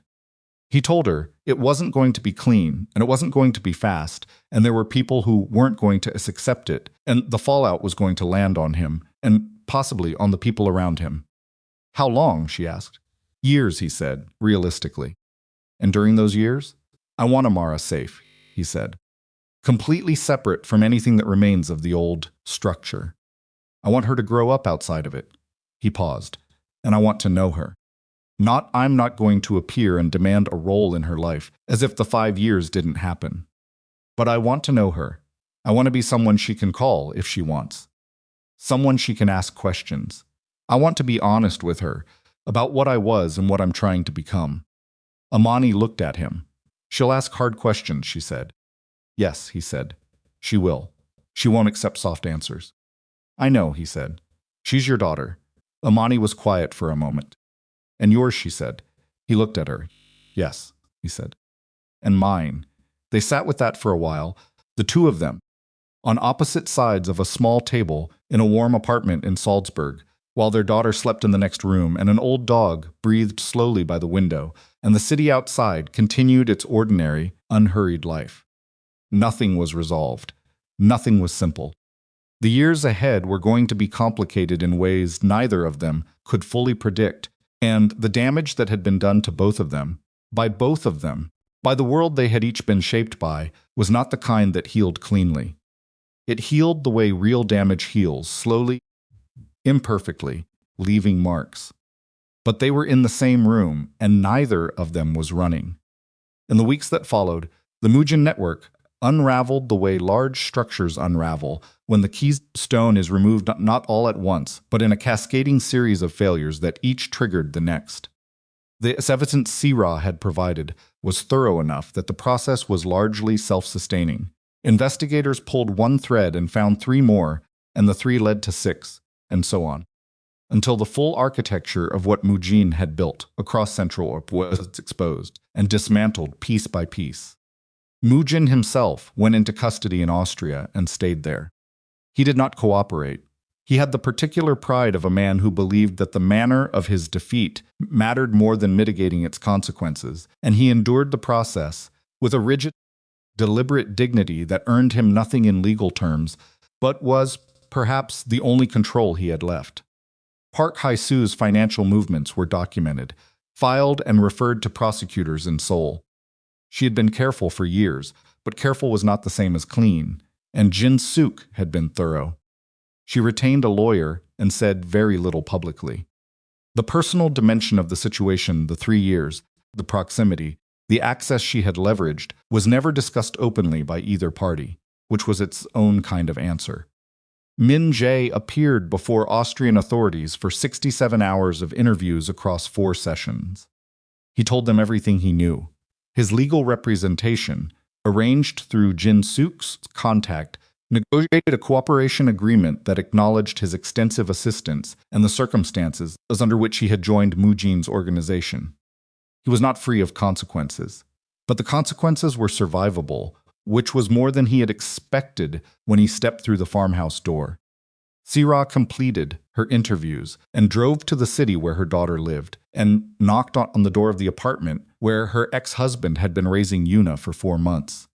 She stood in the doorway and her daughter came running and did not stop running until she hit her mother's legs, and Sirah stood in that doorway and held her daughter and did not let go for a very long time. Jin Suk came to Salzburg 10 days after the farmhouse. He and Do-hwan sat across from each other in the apartment Imani had taken Amara to a park nearby, giving them the room, and had the conversation that had been deferred for 4 years. It took 2 hours. Some of it was difficult. Most of it was honest in a way that conversations between men in their world rarely were, because they were past the point where the usual protocols served any useful purpose. At the end of it, Jin Suk set his hands flat on the table. I would make the same choices again, he said. I want you to know that. I know, Do-hwan said. That doesn't mean I expect you to. I know, Do-hwan said again. He looked at the other man. You protected my daughter for 5 years. You protected her mother. You did it outside my knowledge and against my interests, and you did it because it was right. He stopped. I'm not capable of being angry about that. I've tried, and I'm not capable of it. Jin-suk looked at him. The transition, he said. The legitimate structure. You're serious about it. Yes, Do-hwan said. The people who won't accept it. We'll deal with them, Do-hwan said. One at a time if that's what it takes. Jin-suk was quiet for a moment. It's going to cost you almost everything you built, he said. I know, Do-hwan said. What I built is what it cost me. 3 months later, Imani opened a veterinary practice. Small, one room in a rented space in a quiet part of Vienna Seira had connected her with someone who knew the city's licensing requirements and could navigate them efficiently. One of the unexpected practical gifts of the strange and unlikely alliance the farmhouse had produced. It was not what Imani had imagined for herself at 22, and it was not what she had imagined for herself at 32, either. But it was hers. Genuinely hers, her name on the license, real documents, no false identity, no looking over her shoulder at the door. Amara started school. She learned German with the same terrifying speed she had learned. Check total immersion. Total absorption, the linguistic fearlessness of a child who had learned from very early that new languages were just new tools. She made one friend in the first week, a girl named Clara, whose family had moved to Vienna from Hungary and who had the same practical, unsentimental approach to new situations that Amara had. They decided within approximately 1 hour of meeting that they were going to be friends. Neither of them ever revisited the decision. Copper's hip got worse in the winter, which Imani had known it would. She managed it as carefully as she could. The medication, the warmth, the particular patience required in caring for an animal at the end of its life. Amara sat with him every evening, telling him things in the low, steady voice she used with him, the voice she didn't use for anyone else. In February, on a gray morning with snow coming down outside the window, Copper went quietly in his sleep. Amara cried for a long time. She did not try to stop herself. Then she asked if they could get another dog. Not instead, she said. Not to replace. Just eventually when it felt right. Because Copper had waited his whole life for someone to come back, and the right ending for that was a house that always had room for waiting things. Imani held her daughter for a while without saying anything. Then she said yes. Do-hwan came to Vienna once a month. He did not stay. He had a hotel, a regular room in a small place near the ring road, the kind of hotel that didn't ask questions, which he chose deliberately because it was not the kind of place that matched the version of him people had expected, and because matching people's expectations of him was something he was actively disengaging from. He came and he spent time with Amara, taking her to things she wanted to go to, a natural history museum she had become obsessed with, a market near the apartment that sold secondhand books in 6 languages. Once a long afternoon in a park where she told him, at considerable and detailed length, about a project she was doing at school on the migration patterns of European birds. He listened. He asked questions. He got most of the answers wrong, and she corrected him with the particular precision of a 6-year-old who has done her research and expects the same of others. He and Imani were careful with each other, not cold careful. The particular care of 2 people who understand that something real exists between them and that handling it roughly will damage it, and that the right pace for this is slower than either of them might, in other circumstances, prefer. They ate dinner together when he came. They talked. They said the things that needed saying and left room for the things that weren't ready yet. Amara watched this with her characteristic attentiveness and said nothing about it for several months. Then one evening, when Do-hwan was getting ready to leave, she stood in the apartment doorway and looked at him. You could stay, she said. He looked at her. For dinner, you mean, he said. We already had dinner, she said. I mean, you could stay. Here in Vienna. She tilted her head. You always leave. I have things in Seoul, he said. Like what? He thought about it. Less and less, he said honestly. Amara nodded. She had the expression she always wore when she was working something out. When there's nothing left, she said, you should stay. She went inside. He stood in the hallway for a moment. Then he looked at Imani, who was leaning against the doorframe, with the expression that was not quite a smile, but was close to one. Oh, no. She's not subtle, Imani said. No, he said. She's not. She gets that from you, Imani said. He looked at her. I thought you said she gets the stubbornness from me, he said. Both, Imani said. She gets both. He held her gaze. When there's nothing left in Seoul, he said carefully, I'll stay. Imani looked at him. There's a good vet practice nearby, she said. The owner might need a business partner at some point. I don't know anything about veterinary medicine, he said. You could learn the administrative side, she said. You're good at systems. He looked at her for a long moment. Yes, he said. I am. She stepped back inside and let the door close gently. He stood in the hallway a moment longer. Then he walked to the elevator, pressed the button, and stood quietly while it came. Took 2 years. Not because the work was slow, the legitimate restructuring of the CO organization moved at the pace. Jin-suk had always moved, which was methodical and thorough and faster than anyone who observed it expected. But because Do-hwan was serious about what he had told Imani and Seira in the farmhouse kitchen, that Amara would not grow up inside what he had built, which meant that before he moved himself permanently into the city where she lived, what he was needed to be genuinely different from what it had been. It cost him, as Jin-suk had predicted, almost everything. Not quite everything. The legitimate holding structure remained the property. The businesses that had been run cleanly, the financial architecture that had always existed alongside the criminal one and could continue without it.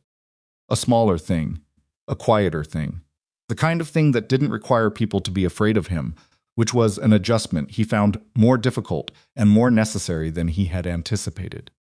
He closed the Seoul apartment and came to Vienna on a Tuesday in April, 2 years, and 11 months after the farmhouse, with 2 bags and a leather journal he had been filling for 3 years, with entries that were not for anyone else's eyes. He went to the vet practice first. Imani was with a patient, a cat with a respiratory infection, which he could identify from the sound of it through the treatment room door. He waited in the small reception area, and when she came out and saw him standing there with 2 bags, and the particular expression of a man who has arrived somewhere and means to stay, she looked at him for a long moment.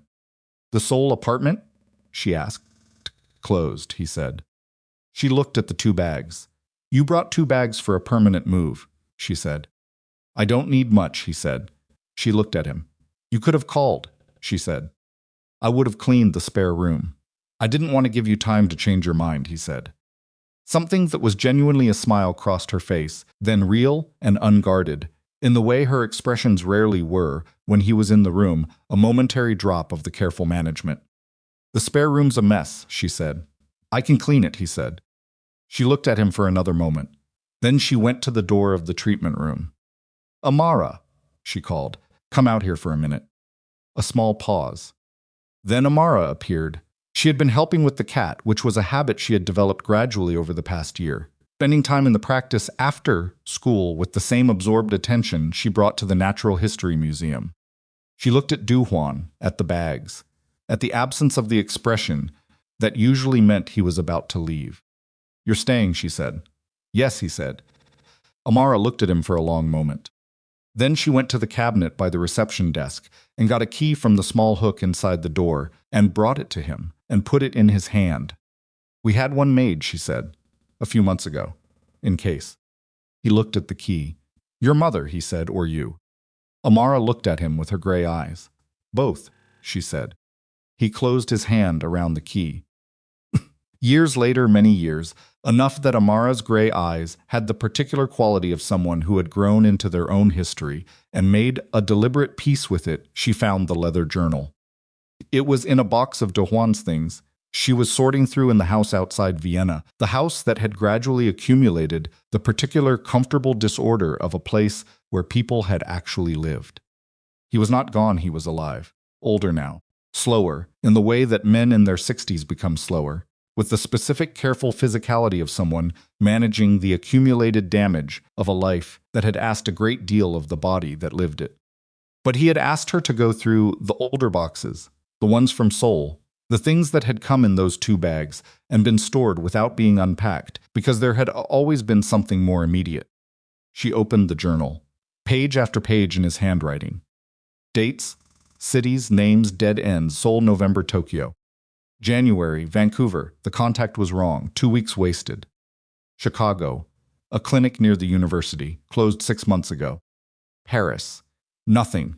She turned the pages slowly, reading the record of it, 5 years of searching, compressed into the particular shorthand of a man who wrote for himself rather than for an audience. The failed leads, the near misses, the nights in hotel rooms in cities across 4 continents trying the next angle and the next. She reached the last entry dated before the farmhouse. Prague, the clinic in the 4th district, Sarah's information. She closed the journal. She sat with it in her lap for a while. Then she found the envelope. It was at the bottom of the box, sealed, her mother's name written on it in Do-hwan's handwriting. Not the compressed shorthand of the journal, but careful, deliberate script, the kind you used for something you wanted to be legible. She brought it to Imani. Her mother was in the back garden. The animal sanctuary had been a gradual thing, a few rescued Dean animals becoming several, the vet practice expanding its scope until the line between professional and personal was pleasantly blurred. She was sitting in the afternoon light with a gray-muzzled dog, sleeping at her feet, and a cup of tea going cold on the table beside her, doing what she sometimes did in the late afternoon, which was nothing in particular. Her hair had gone silver. Not gradually, it had seemed to happen in a few years, in her mid-50s, the dark giving way to silver, and she had let it. She looked the way people look when they have stopped fighting the evidence of time and started wearing it instead. Amara sat down across from her and put the envelope on the table. Imani looked at it. "I found it in the soul box," Amara said. "With the journal." Imani looked at the handwriting on the envelope. She picked it up. She turned it over in her hands, once, twice, the way she turned things when she was taking her time with them. She looked at Amara. "He gave it to me years ago," she said. "When he came back from Seoul the last time. He said it was for the box." Amara looked at her. "You haven't opened it," she said. "No," Imani said. "Why?" Imani looked at the envelope in her hands. "'Cause I already know what it says," she said. "And I wanted to open it when I could read it without—" She stopped. "When I could read it calmly. And now?" Amara asked. Imani looked at the afternoon light settling across the garden, at the dog sleeping at her feet, at her daughter sitting across from her with the gray eyes and the patient, direct expression that had always been the combination of both of them rather than either alone. She opened the envelope. The letter was 2 pages. She read it slowly, and Amara watched her read it, and the garden was quiet around them. When she finished, she folded it and held it in her lap, and looked at the afternoon light for a moment. "What does it say?" Amara asked, gently. "It says—" Imani stopped. She looked at her daughter. "It says he was relieved that morning in Busan. When he signed the papers, he was relieved because he believed it was the last thing he could do to protect me." She looked at the folded letter. "He says he was wrong about what it meant to protect someone.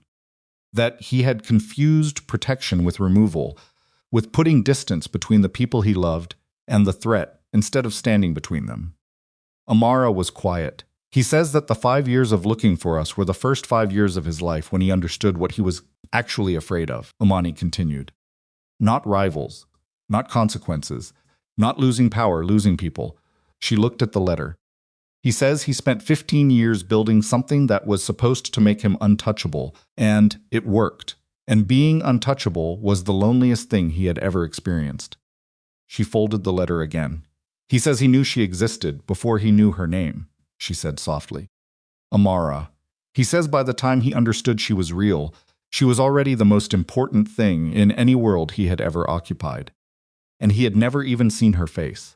The gray-muzzled dog at Imani's feet shifted in its sleep, the old rolling adjustment of an animal finding a better position without quite waking. Amara reached across the table and covered her mother's hand with hers. Imani turned her hand over and held her daughter's. The afternoon light was long and golden across the garden, the kind of light that came at the end of the day, in late autumn, when the season was turning, and everything was going slower, and the world felt for a moment very present and very still. Imani turned the envelope over in her free hand. There was something else inside. She had felt it when she opened it and had set it aside, to read the letter first. She reached in and drew it out. The wedding ring. She had not seen it for years. She had taken it off the chain and put it somewhere safe when Amara was 12, when it had felt less like something to carry and more like something to keep. And it had been kept in the small wooden box on the bedroom shelf, and she had not thought about where it went when the bedroom changed, and the house changed, and the years accumulated around her. He had found it. Of course he had. He noticed things that were out of place, and things that had been put away, and things that had been set aside for reasons he understood without being told. Turned it in the light. The engraving inside caught the gold of the afternoon sun. Until we meet again. She sat in the garden with her daughter's hand in hers, and the ring in her other hand, and thought about a rainy Tuesday in Busan a long time ago. Cold office on the 14th floor, the rain coming down against the windows. Pen, the papers, the exhale that had looked like relief and meant something entirely different. She thought about a motel room and an ultrasound photograph, and a decision made alone in the dark. She thought about a ferry leaving a harbor, about a dog waiting by a clinic door, about a small girl with gray eyes asking if the scary man was getting closer, and being told they were faster than he was, which had been a lie and had also, in every way that mattered, been true. She thought about a farmhouse outside Vienna, about a man going to one knee on a stone floor, not because he was defeated, but because he had finally understood the difference between surrender and love. She closed her fingers around the ring. The afternoon light was warm on her face, and her daughter's hand was warm in hers, and somewhere inside the house she could hear Do-hwan moving around in the kitchen, the particular sounds of him being somewhere, occupying space, the ordinary music of a life that had been chosen rather than inherited.